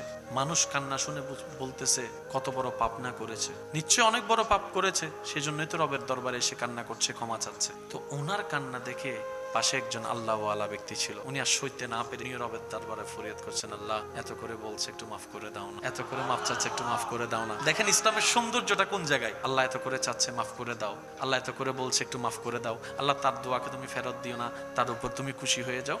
দোয়া করতে আছে। দোয়া শেষ করে ওনার মনে একটা প্রশ্ন, আল্লাহর কাছে এত সুন্দর করে মাপ চাচ্ছে, মানুষটার চেহারাটাও তো একটু দেখা দরকার। কারণ এতক্ষণ ধরে আল্লাহকে মানানোর চেষ্টা করতেছে, এটা কে একটু দেখি না। নিশ্চয়ই অনেক বড় একজন মানুষ তো হবে, অনেক পাপী একজন মানুষ হবে, যার পাপের কোনো সীমা। ওনার মনের সে কিউরিসিটি নিয়ে বললেন, ভাই আপনার দোয়াটা আমার পছন্দ হয়েছে, আপনার ভিক্ষা করাটা আমার পছন্দ হয়েছে, আপনার তওবা করাটা পছন্দ হয়েছে, আপনার কান্না করাটা আমার পছন্দ হয়েছে। আপনার মতো তো আমিও পারিনি। কি পাপ করছেন আমাকে একটু বলেন, আপনার চেহারাটা একটু দেখি। তো চেহারাটা যখন দেখতে চেয়েছেন, উনি যখন চাদরটা তুলেছেন, ওনার চেহারা দেখে ওই আল্লাহর ওলি বেহুশ হয়ে পড়ে গেছে। জগৎ অবাক, কিরে আপনি বেহুশ হলেন কেন? যখন হোশ আসলেন, হোশ আসার পরে জিজ্ঞেস করে আপনি বেহুশ হলেন কেন চেহারা দেখে? বলে যে যার চেহারা দেখেছি, যার পক্ষ হয়ে আমি রবের কাছে ক্ষমা চাচ্ছি, যিনি এত অজর দ্বারা রবের কাছে ক্ষমা চাচ্ছে, আরে যার চেহারা দেখে আমি বেহুশ হয়েছি, আরে চিনো উনি কে? উনি ইমাম হুসাইনের আওলাদ, ইমাম জয়নুল আবেদিন। হুসাইনের আওলাদ, নবীজির আওলাদ জয়নুল আবেদিন রাদিয়াল্লাহু তাআলা আল্লাহর কাছে কত আর সেখানে আপনার আমার অবস্থা কোথায়? তো তওবার একটা বড় সৌন্দর্য কি জানেন? গুনাহগার যখন তওবা করে তার গুনাহ মাফ হয়, সওয়াব বৃদ্ধি হয়। আর কোন বান্দা যদি তওবা করতে করতে করতে করতে করতে আল্লাহর দয়া হয়ে গুনাহ শুধু তার আমলনামায় নাও থাকে, তারপরে যদি সে তওবা করে, ওই তওবার কারণে আল্লাহ তার সম্মান, ইজ্জত, মর্যাদাকে বাড়ায় দিতে থাকেন। সুবহানাল্লাহ। তওবা যেই করুক লাভে লাভ, তওবার মধ্যে লস বলে কোনো শব্দ।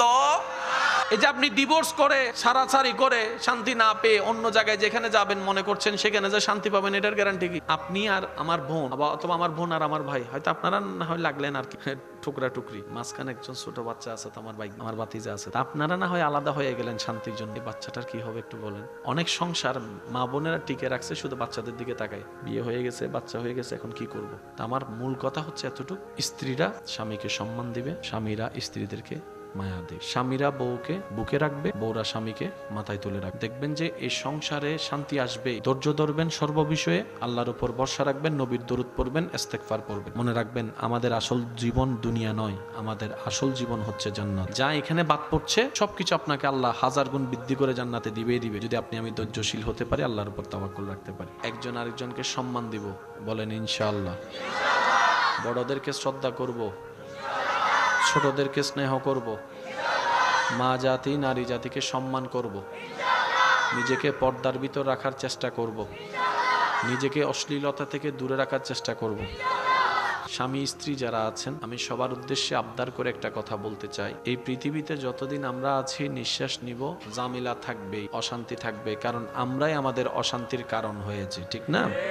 কামের কাম কিচ্ছুই করতে পারি নাই, অঘটন ঘটায় রাখছি হাজারটা, ডাকার মতো শান্তিদাতাকে ডাকতে পারিনি। তো এক ছাদের নিচে থাকতে গেলে অনেক ঝামেলা হবে। আমাদের মুরব্বীর একটা কথা বলে, 4-5টা ডেক্সি যদি এক জায়গায় থাকে, জন্নর আওয়াজ তো হবেই। আপনি যদি 5-6টা ডেক্সি নিয়ে বের হন কোনো কারণে, দেখবেন লাগবেই, আওয়াজ হবে, টুং টুং হবে। এক ছাদের নিচে মানুষ 10-12 জন থাকলে ঝামেলা লাগবে। আর যে মানুষের কারণে আপনি অশান্তি মনে করছেন, আপনাকে যদি দেওয়া হয়, আচ্ছা যা, এমন একটা দেশ তোমারে দিলাম যেখানে সব আছে, গাড়ি বাড়ি দালান টাকা পয়সা খাবার সব আছে, কিন্তু কোনো মানুষ নাই, শুধু তুই একা থাকবি, আপনি আমি পারবো না, এটা অসম্ভব। একজনে বলে যে কাজ করতে করতে বিরক্ত হয়ে গেছে, এমন একটা জীবন দাও যেখানে কোনো কাজ নাই, ঠিক আছে? এবার তাকে এমন একটা জীবন দেওয়া হলো, খাবার ফ্রি, থাকা ফ্রি, ঘর ফ্রি, গাড়ি ফ্রি, সব ফ্রি, তবে শর্ত একটা, তুই কোনো কাজ করতে পারবি না। ও বলে যে বাহ মজার জীবন তো। একদিন ঘুমাই উঠে খায় আবার ঘুমায়, ঘুমাই উঠে খায় আবার ঘুমায়, ঘুমাই উঠে খায় আবার ঘুমায়, ঘুমাই উঠে খায় আবার ঘুমায়। সে যখন একটা ওই টেবিল পরিষ্কার করতে নিছে, বসে বলতেছে না তুমি কাজ করতে পারবা না, মানুষ এসে কাজ করবে। কাজ সারা জীবনে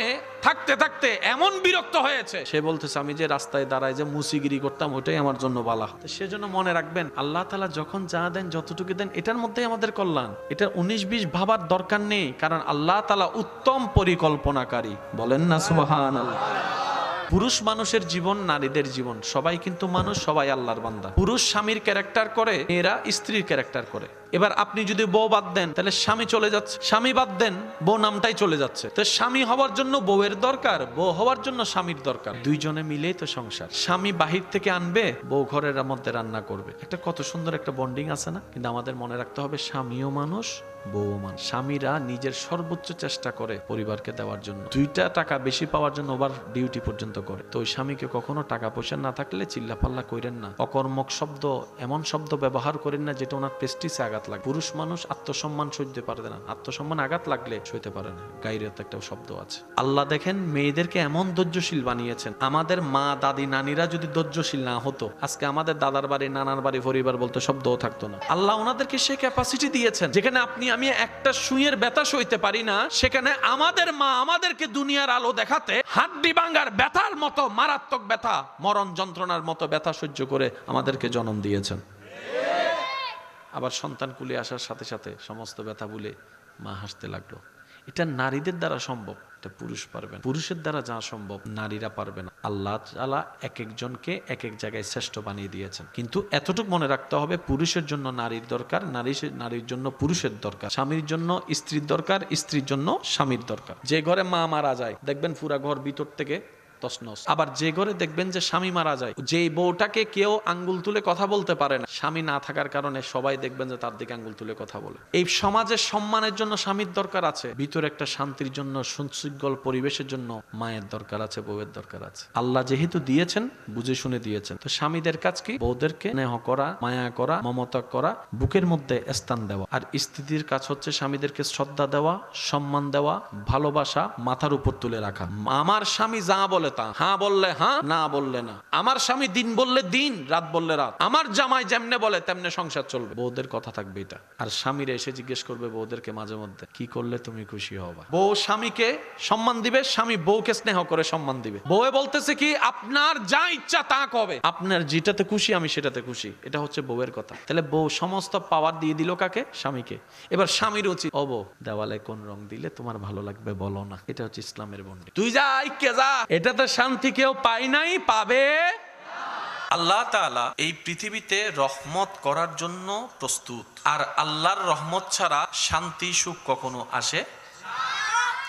এই পৃথিবীতে আল্লাহ তখনই গজব নাজিল করেছেন যখনই আমরা কয়েকটা কাজকে উচ্ছৃঙ্খলা করেছি। মনে রাখবেন ভাইয়েরা, আল্লাহর পক্ষ থেকে আযাব আসার জন্য যতগুলা অন্যতম কারণ, তার মধ্যে একটা অন্যতম কারণ হচ্ছে বান্দার নাশুকরিয়ত। বান্দা যখন নাশুকর হয়ে যায় আল্লাহর আযাব আসে। বান্দা যখন উচ্ছৃঙ্খল হয়ে যায় আল্লাহর আযাব আসে। বান্দা যখন অশ্লীল হয়ে যায় আল্লাহর আযাব আসে। বান্দা যখন জুলুমকারী হয় আল্লাহর আযাব আসে। বান্দা যখন অন্যায়কারী হয় আল্লাহর আযাব আসে।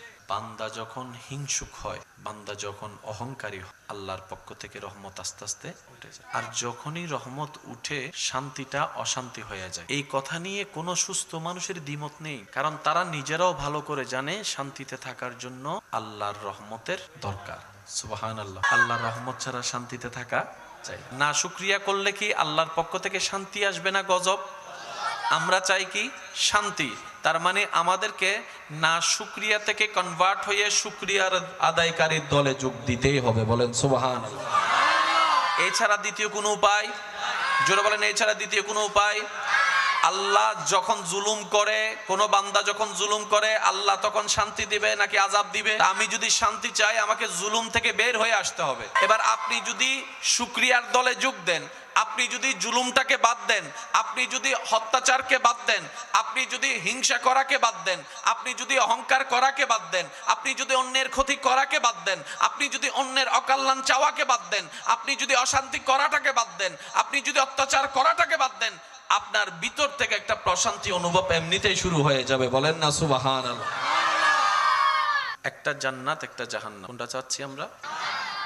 জান্নাত এবং জাহান্নাম কি এতটুকু বুঝি নরমাল। শয়তান যদি খুশি হয় আমার উপর, আমি জাহান্নাম। রহমান যদি খুশি হয় আমার উপর, আমি জান্নাত। আল্লাহ খুশি, জান্নাত। শয়তান খুশি, জাহান্নাম। এবার আমি কয়জন? জায়গা কয়টা? চুজ করতে হবে আমাকে। যদি জান্নাত চাই রহমানকে খুশি করতে হবে, আর যদি জাহান্নামে যেতে চাই শয়তানকে খুশি করতে হবে। এবার খুশি করার জন্য কিছু কাজের দরকার আছে না নাই? দিনে আছে যেখানে, রাতও যেখানে, গরম আছে, বাকি কথা বলতে হয় না, অটোমেটিক বুঝে চলে আসে। শিক্ষক বললেই ছাত্রের কথা চলে আসে, ডাক্তার বললেই রোগীর কথা চলে আসে। শান্তি আর অশান্তি। যেতে যাচ্ছি কোথায়? জান্নাতে। এখানে আছে কি? শান্তি। যাচ্ছি জাহান্নামে, ওখানে আছে কি? অশান্তি। শয়তান খুশি মানি জাহান্নাম, রহমান খুশি মানি জান্নাত। বাস। এবার আমি আমার চাওয়ার দিকে মনোযোগ দিব, আপনি আপনার চাওয়ার দিকে মনোযোগ দিবেন, তাহলে আমাদের রাস্তাটা ক্লিয়ার হয়ে যাবে। চাচ্ছি জান্নাতে যেখানে শান্তি পাবো, তাহলে রহমানকে খুশি করতে হবে। তাহলে কাজের দরকার আছে না নাই? এবার আমি প্রশ্ন করব, আপনার একটু উত্তর দিবেন। হালাল এবং হারাম, যদি জান্নাতে যেতে চাই তাহলে রহমানকে খুশি করতে হবে, যদি জাহান্নামে যেতে চাই তাহলে শয়তানকে খুশি করতে হবে। কেউ কারো দিকে তাকাবো না, আমরা আজকে নিজের দিকে নিজে তাকাবো। দুইটা অপশন আছে, একটা হালাল একটা হারাম। হারাম করলে শয়তান খুশি, হালাল করলে রহমান খুশি। এই পর্যন্ত আমরা কোনটা করেছি উত্তর দেওয়ার দরকার নাই, নিজের প্রশ্ন নিজের কাছেই করি, উত্তরটা নিজের কাছে নিয়ে রাখি। এবার আসুন আমি বলতে যাই, আপনারা শুধু একটু মিলাতে যাবেন। এটা অপশন হালাল এবং হারাম। আমি চলে গেলাম হারামের দিকে, তার মানে শয়তানকে খুশি করেছি। একটা নামাজ একটা বেনামাজ, বেনামাজের দিকে গেছি।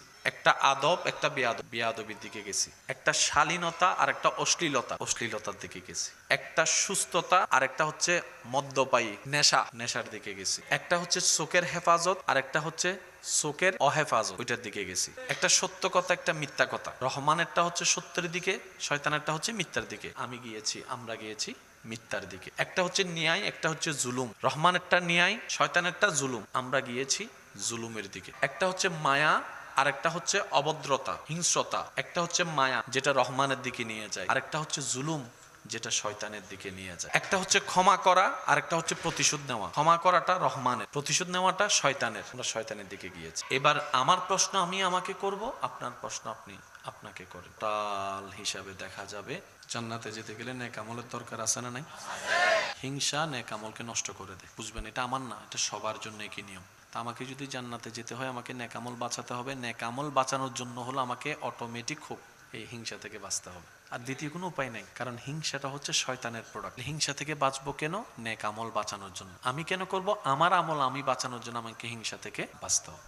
এবার দেখেন, জান্নাতে যাওয়ার জন্য নেক আমলের দরকার। এই নেক আমল নষ্ট করছে হিংসা, অহংকার, লোভ, আমিত্ব, গীবত। তাহলে আমাকে অন্তত এই নেক আমলকে সেভ করার জন্য এই 5টা থেকে বাঁচতে হবে। আপনি দেখেন, এই 5টা থেকে নিজেকে কোনো রকম একটু বাঁচাই নেন, আপনার ভিতরটা শান্তি হয়ে যাবে। এটা একটার সাথে একটা কানেক্টেড বিষয়। আশা করি আপনারা একটু ভেবে দেখবেন। যত ধরনের ইবাদত আছে, নেক ইবাদত নষ্ট হওয়ার পিছনে আরেকটা কারণ কি জানেন? আমি। এই আমি শব্দটা বড় মারাত্মক। আমি থেকে আমিত্ব, আর আমিত্ব আল্লাহ পছন্দ। এই চিনস আমিকে আল্লাহ পছন্দ করে না। এই শব্দগুলো খুব মারাত্মক। যেমন আমি, আমার, আমার ঘর, আমার বাড়ি, শেষ। এই আমার পাওয়ার জানোস, এই আমি আমার, এই দুইটা খুব মারাত্মক শব্দ। এটা আসমানে উঠা মানুষকেও নিচে নামাই ফেলে। আর কিভাবে বলি, এই দুইটা হচ্ছে শয়তানের অন্যতম হাতিয়ার। ঘরের মধ্যেও যত অশান্তি আছে, জামাই বউয়ের ভিতর দেখবেন যে হয়তো আমি নয়তো আমার। ভালো করে খেয়াল করে দেখবেন, সমস্ত সমস্যার মূলে আমি এবং আমার এই শব্দ দুইটা আছে, কোনো না কোনো ভাবে আছে। এবার আপনি দেখেন, প্রত্যেকটা ইবাদতের মধ্যে আমি শব্দটা থাকে। যেমন অনেকেই আল্লাহকে খুশি করার জন্য নফল রোজা রাখে। তো 3টা বাজে বন্ধুর চার দোকানে গেছে দেখা করতে, বন্ধু বলে চা খা কেন? আমি রোজা রাখছি। গোপন জিনিস। সারা রাত নফল নামাজ পড়ছে, সকালে উঠে 10টা বাজে যখন হা হা করতেছে, বন্ধু বলে কিরে ঘুমাস নাই? না, সারা রাত নামাজ পড়ছি তো আমি। ওই যে গোপন যেটা কাজ, ওটাকে আমরা নষ্ট করে ফেলি এই অনিয়ন্ত্রিত জমানের কারণে। জন্য কিছু কিছু জায়গায় আমাদেরকে একটু ব্রেক লাগাতে হবে। দরুদে মুস্তাফা এমন একটা আমল যেখানে আমি শব্দটাই নাই। দরুদে মুস্তাফা এমন একটা বিশেষ আমল, এটা আল্লাহ পাকের অন্যতম বিশেষ দয়া আমাদের উপরে। এখানে আমিত্ব দেখানোর মতো আমিটা নাই, এখানে অহংকার দেখানোর মতো আমার শব্দটা নাই। বান্দা যখন দরুদ পড়ে, আল্লাহ তাআলা ওই বান্দা যে দরুদ পড়ে তার আমলনামায় 10টা নেকি দান করে। সুবহানাল্লাহ। 10টা গুনাহ মাফ করে দেয়। সুবহানাল্লাহ। 10টা সম্মান মর্যাদা বাড়ায় দেয়।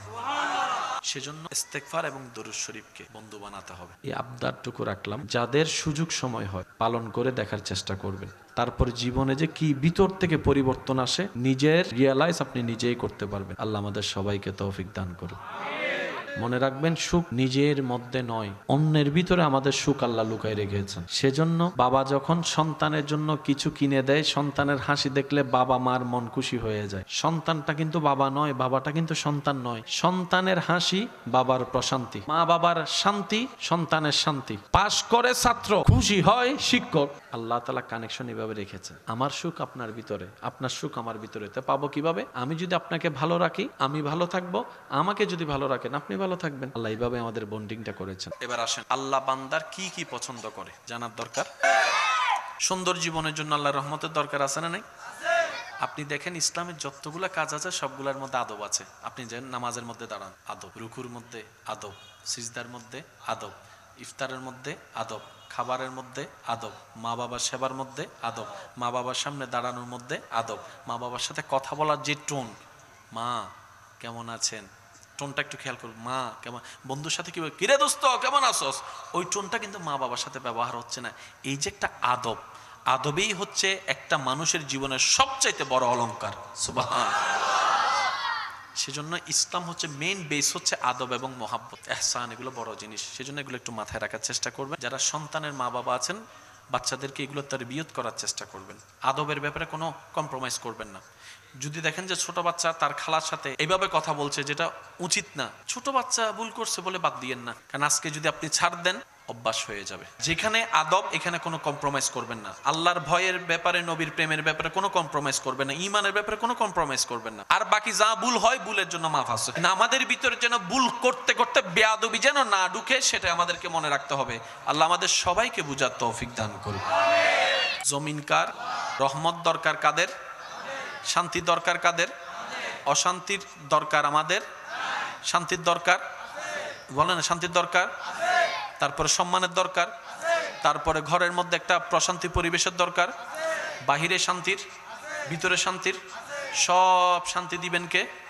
কখন আসবে? যখন আল্লাহর রহমতের নজর পড়বে। আল্লাহর রহমতের নজর হারালাম কিভাবে? নিজের দোষে, যার কারণে রহমতের নজর হারিয়ে ফেলেছি। ঘর অশান্তি, বাহির অশান্তি, ভিতর অশান্তি, স্বামী স্ত্রী অশান্তি, মা বাবা সন্তান অশান্তি, ব্যবসা অশান্তি, পড়ালেখা অশান্তি, শখের মোবাইলটাও অশান্তি।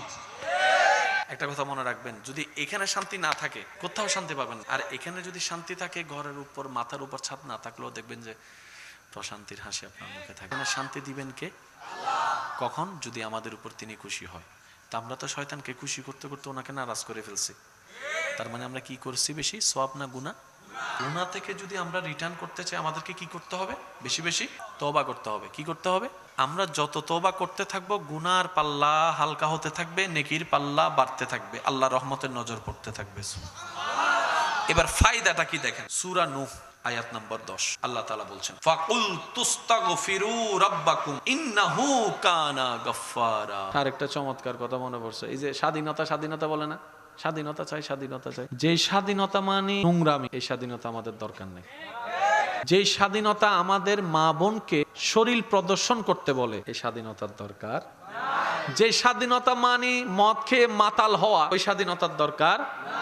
যে স্বাধীনতা মানে কিশোর গ্যাং তৈরি হয়ে ছোট্ট একটা ছেলে মুরব্বীর মতো একটা দাদার বয়সী মানুষকে দাড়ি ধরে পিটাতে থাকবে, এই স্বাধীনতার দরকার নাই। মনে রাখবেন, সব স্বাধীনতা স্বাধীনতা হয় না। একটু ভেবে দেখেন তো, দিন দিন ইফটিজিং এর হার কমতেছে না বাড়তেছে? র্যাবের হার কমতেছে না বাড়তেছে? নেশার হার?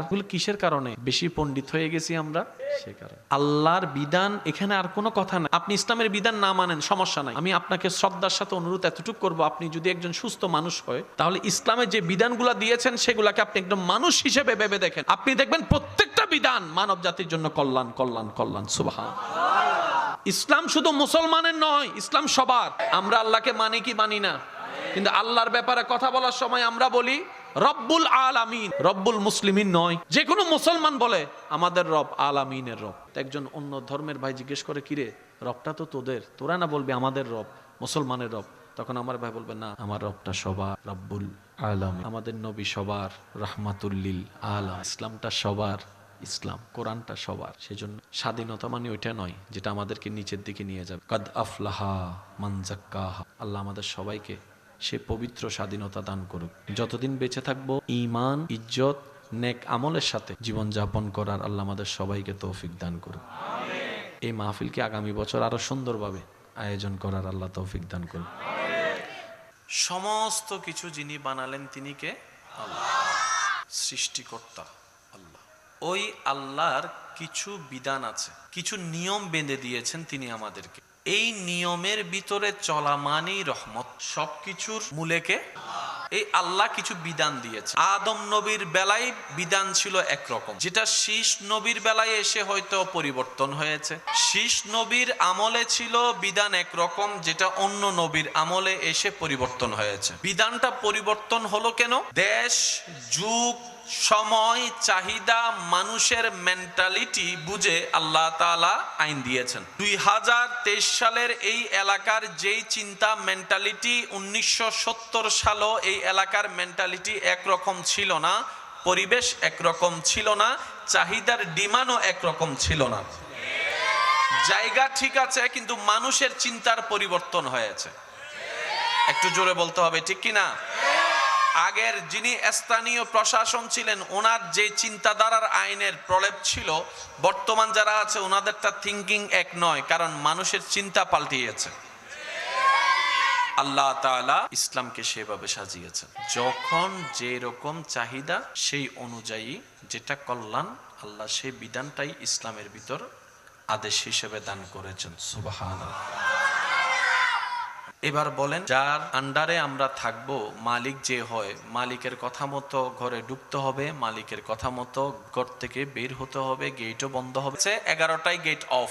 এই কথাটা বলার একটাই কারণ, আমরা অনেক সময় মনে করি যে আমরা পারি না। মনে রাখবেন, পারি না বলতে কোনো শব্দ নাই। বান্দা যেটাই চেষ্টা করে সেটা আল্লাহ তাআলা তার ক্যাপাসিটির মধ্যে দান করে দেয়। বলেন সুবহানাল্লাহ।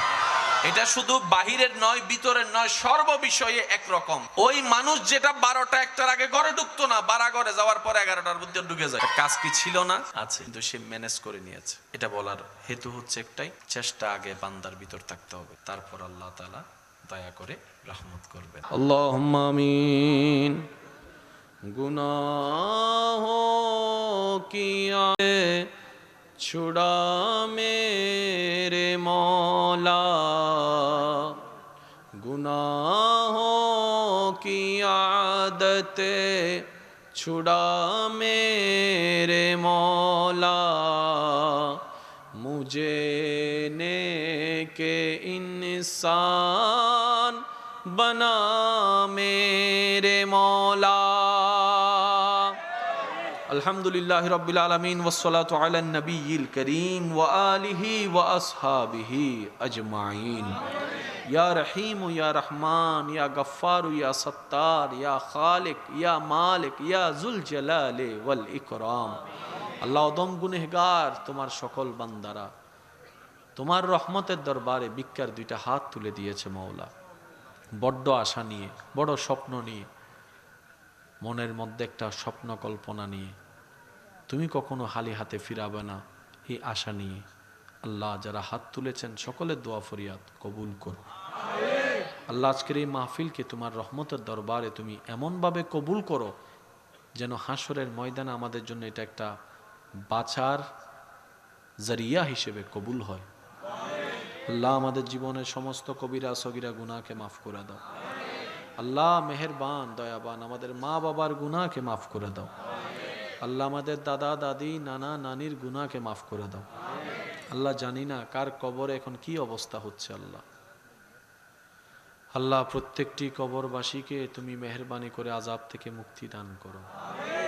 আল্লাহ আমরা ডাকার মতো ডাকতেও জানি না, চাওয়ার মতো চাইতেও জানি না। সব ভুল আমাদের, সব দোষ আমাদের, আমরা স্বীকার করে আমরা নিজেদের মনটাই নষ্ট করে ফেলেছি। আল্লাহ আল্লাহ আমরা স্বীকার করছি, তুমি যদি আমাদেরকে 1000 কোটি বছরও হায়াত দাও, তোমাকে খুশি করে কবরে যাওয়ার মতো ন্যূনতম যোগ্যতা আমাদের কাছে নেই। আল্লাহ তাই তোমার কাছে ফরিয়াদ, আল্লাহ আমাদের আমলের দিকে তাকিও না, আমাদের জীবনের দিকে তাকিও না, তোমার রহমতের দিকে তুমি তাকিয়ে আমাদের সবাইকে তোমার নিজ গুণে তোমার প্রিয় বান্দার লিস্টিতে আমাদের নামগুলোকে শামিল করে নাও। আল্লাহ তোমার যতদিন থাকবো তোমাকে খুশি করে যেন কাজ করতে পারি সে তৌফিক দান করো। আল্লাহ এই মাহফিলকে সাজানোর জন্য যারা যেখান থেকে যেভাবে সহযোগিতা করেছেন, যে নিয়তে করেছেন, আল্লাহ তুমি অন্তর্যামী, তোমার খাস রহমত নাজিলের মাধ্যমে সবার নেক মকসুদকে তুমি পূরণ করে দাও মৌলা। আল্লাহ তোমার ভান্ডারে তো কমতি নাই, দিলে তো কমে না মৌলা। ও আল্লাহ তুমি না গনি, তুমি না আজিজ, তুমি না জব্বার, তুমি না মালিক। মৌলা একটু দান করো না, আমাদের হাতগুলাকে, ভিক্ষার হাতগুলাকে, খালি হাতগুলাকে তোমার রহমত দিয়ে ভরপুর করে দাও। আল্লাহ অত্র এলাকায় তোমার খাস রহমত তুমি নাজিল করো। আল্লাহ আমি অদমের আওয়াজ যারা শুনতে পাচ্ছেন যে যেখান থেকে, দোয়াতে শামিল হোক না হোক, আল্লাহ সবাইকে তুমি ক্ষমা করো, সবাইকে তুমি কবুল আর মঞ্জুর করো। আল্লাহ দুনিয়াতে আমরা বেশি দিন আর বাঁচবো না, কত জনই তো চলে গেল, কত চেনা মুখ অনেক দিন হলো দেখি না, কত পরিচিত মুখের চেহারা দেখার সুযোগ নেই, দেখবো কিভাবে, দুনিয়াতে তো আর নাই, একদিন তো আমরাও থাকবো না। আল্লাহ আমরা যখন থাকবো না আমাদের জন্য দোয়া করার মতো কিছু নেককার মানুষের ব্যবস্থা করে দিও। আল্লাহ যারা ব্যবসায়ী আছেন ব্যবসার মধ্যে হালাল বরকত দান করো। আল্লাহ যারা চাকরিজীবী আছেন চাকরির মধ্যে তরক্কি দান করো। আল্লাহ যারা চালক ভাইরা আছেন চালক হেফাজতের সাথে কাজ করার তৌফিক দান করো। আল্লাহ যে যে কাজে আছে প্রত্যেকটা কাজে হালাল বরকত দান করো। আল্লাহ স্বামী স্ত্রীর বন্ধনকে তুমি বন্ধুত্বের শ্রদ্ধা এবং মায়া ভরা বন্ধনে তুমি কবুল করো। আল্লাহ স্বামী স্ত্রীর মধ্যে এমন একটা সম্পর্ক করে দাও, স্বামীর চেহারা দেখে যেন স্ত্রীর মন প্রশান্তি হয়, স্ত্রীর চেহারা দেখে যেন স্বামীর মন প্রশান্তি হয়। আল্লাহ ওই রকম একটা সম্পর্ক করে দাও। আল্লাহ প্রত্যেকটি সন্তানকে আপন আপন মা বাবার খেদমত করে করে নিজেদেরকে সন্তানের হক আদায় করার তৌফিক দান করো। আল্লাহ মা বাবা যেখানেই থাকুক সন্তান যেন খবর রাখতে পারে ওইরকম একটা সুন্দর জীবন মন ব্যবস্থা করে দাও। আল্লাহ যাদের মা বাবা কবরে শুয়ে আছেন সন্তান হাত তুলেছে, সন্তানের দোয়ার উসিলায় মা বাবাকে পরকালে কবরের মধ্যে আল্লাহ তুমি শান্তির একটা জীবন দান করে দাও। আল্লাহ এই কমিটির ভাইদেরকে কবুল করো, অগ্রযাত্রাকে তুমি আরো মসৃণ করে দাও। আল্লাহ তোমার গায়েবী খাজানা থেকে যখন যা দরকার আল্লাহ তুমি একটু দয়া করে মেহেরবানি করে ব্যবস্থা করে দিও। আল্লাহ পাক রব্বুল আলামিন, এখানে যারা উপস্থিত হয়েছেন যার যে সমস্যা আছে আল্লাহ এই সমস্যা যদি আমাদের জন্য নিয়ামত হয় তাহলে আমাদেরকে ধৈর্য ধারণ করার তৌফিক দান করো। আল্লাহ এই সমস্যা যদি আমাদের গুনাহ মাফের কারণ হয় আল্লাহ আমাদেরকে ধৈর্য ধারণ করার তৌফিক দান করো। আল্লাহ এই সমস্যা যদি আমাদের জন্য পরীক্ষা হয় আল্লাহ আমাদেরকে ডবল ধৈর্য ধারণ করার তৌফিক দান করো। আল্লাহ আর যদি সেটা শয়তানের পক্ষ থেকে আসে তাহলে তোমার কাছে সাহায্য চাচ্ছি আল্লাহ, এরকম মুসিবত থেকে আল্লাহ তুমি আমাদেরকে হেফাজত করো। আল্লাহ আমাদের সবারকে আপন আপন জায়গায় প্রশান্তি নিয়ে নিঃশ্বাস নেওয়ার মতো একটা ব্যবস্থা করে দাও না। নামাজের সেই স্বাদ পেতে চাই আল্লাহ, নামাজের যে স্বাদ পেয়েছেন ইমাম জয়নুল আবেদিন, ইমাম হুসাইন, আল্লাহ একটু দাও না দয়া করে। আমরা পারি না তো আমরা স্বীকার করি আল্লাহ। ইমাম আজম রাতের পর রাত কাটিয়ে দিয়েছেন নামাজে, কি পেয়েছে আল্লাহ নামাজের ভিতরে? আল্লাহ ওই নামাজের যে স্বাদ পেয়েছে ওনারা হাজার ভাগের এক ভাগ হলো, আল্লাহ আমাদেরকে একটু দয়া করে ব্যবস্থা করে দাও। আল্লাহ আমরাও মস্তে চাই তোমার প্রেমে, আমরাও সিজদার মধ্যে ফানা হয়ে যেতে চাই, আমরাও তোমার দরবারে নামাজে দাঁড়ালে আল্লাহ হারিয়ে যেতে চাই। আল্লাহ একটু দাও না দয়া করে, মেহেরবানি করে। আল্লাহ ইমাম হুসাইনের কারবালা সৎকায় আমাদের আমলের মধ্যে, দিলের মধ্যে, ঈমানের মধ্যে নূর দান করে দাও।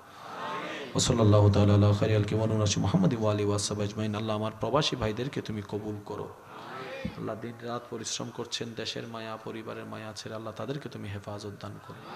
আল্লাহ এখানে অনেক মিডিয়ার ভাই বলবো না, আল্লাহ তোমার নবীর উম্মত আছে এখানে, আল্লাহ তাদের রিজিকে বরকত দান করো, সংসারের মধ্যে শান্তি নাজিল করো। আল্লাহ যেখানে যাবে তারা ইজ্জত নিয়ে যেন যেতে পারে, ইজ্জত নিয়ে যেন আসতে পারে, সে তৌফিক দান করো। আল্লাহ যেভাবে তারা হালাল রুজি উপার্জন করার চেষ্টা করতেছে আরও বিভিন্ন রাস্তা খুলে দিয়ে তাদের জন্য রাস্তা তুমি সহজ করে দাও। আল্লাহ পাক রব্বুল আলামিন, যে হাত তোমার দরবারে পেতেছি এই হাত যেন দুনিয়াবি কোনো কারণে দুনিয়ার মানুষের কাছে পাততে না হয়, সে তৌফিক দান করো। সাল্লাল্লাহু তাআলা আলা খাইরিল কিমানুনা মুহাম্মাদি ওয়া আলিহি ওয়া সাহবিহি আজমাইন। বিহাক্কি লা ইলাহা ইল্লাল্লাহু মুহাম্মাদুর রাসূলুল্লাহ সাল্লাল্লাহু আলাইহি ওয়াসাল্লাম।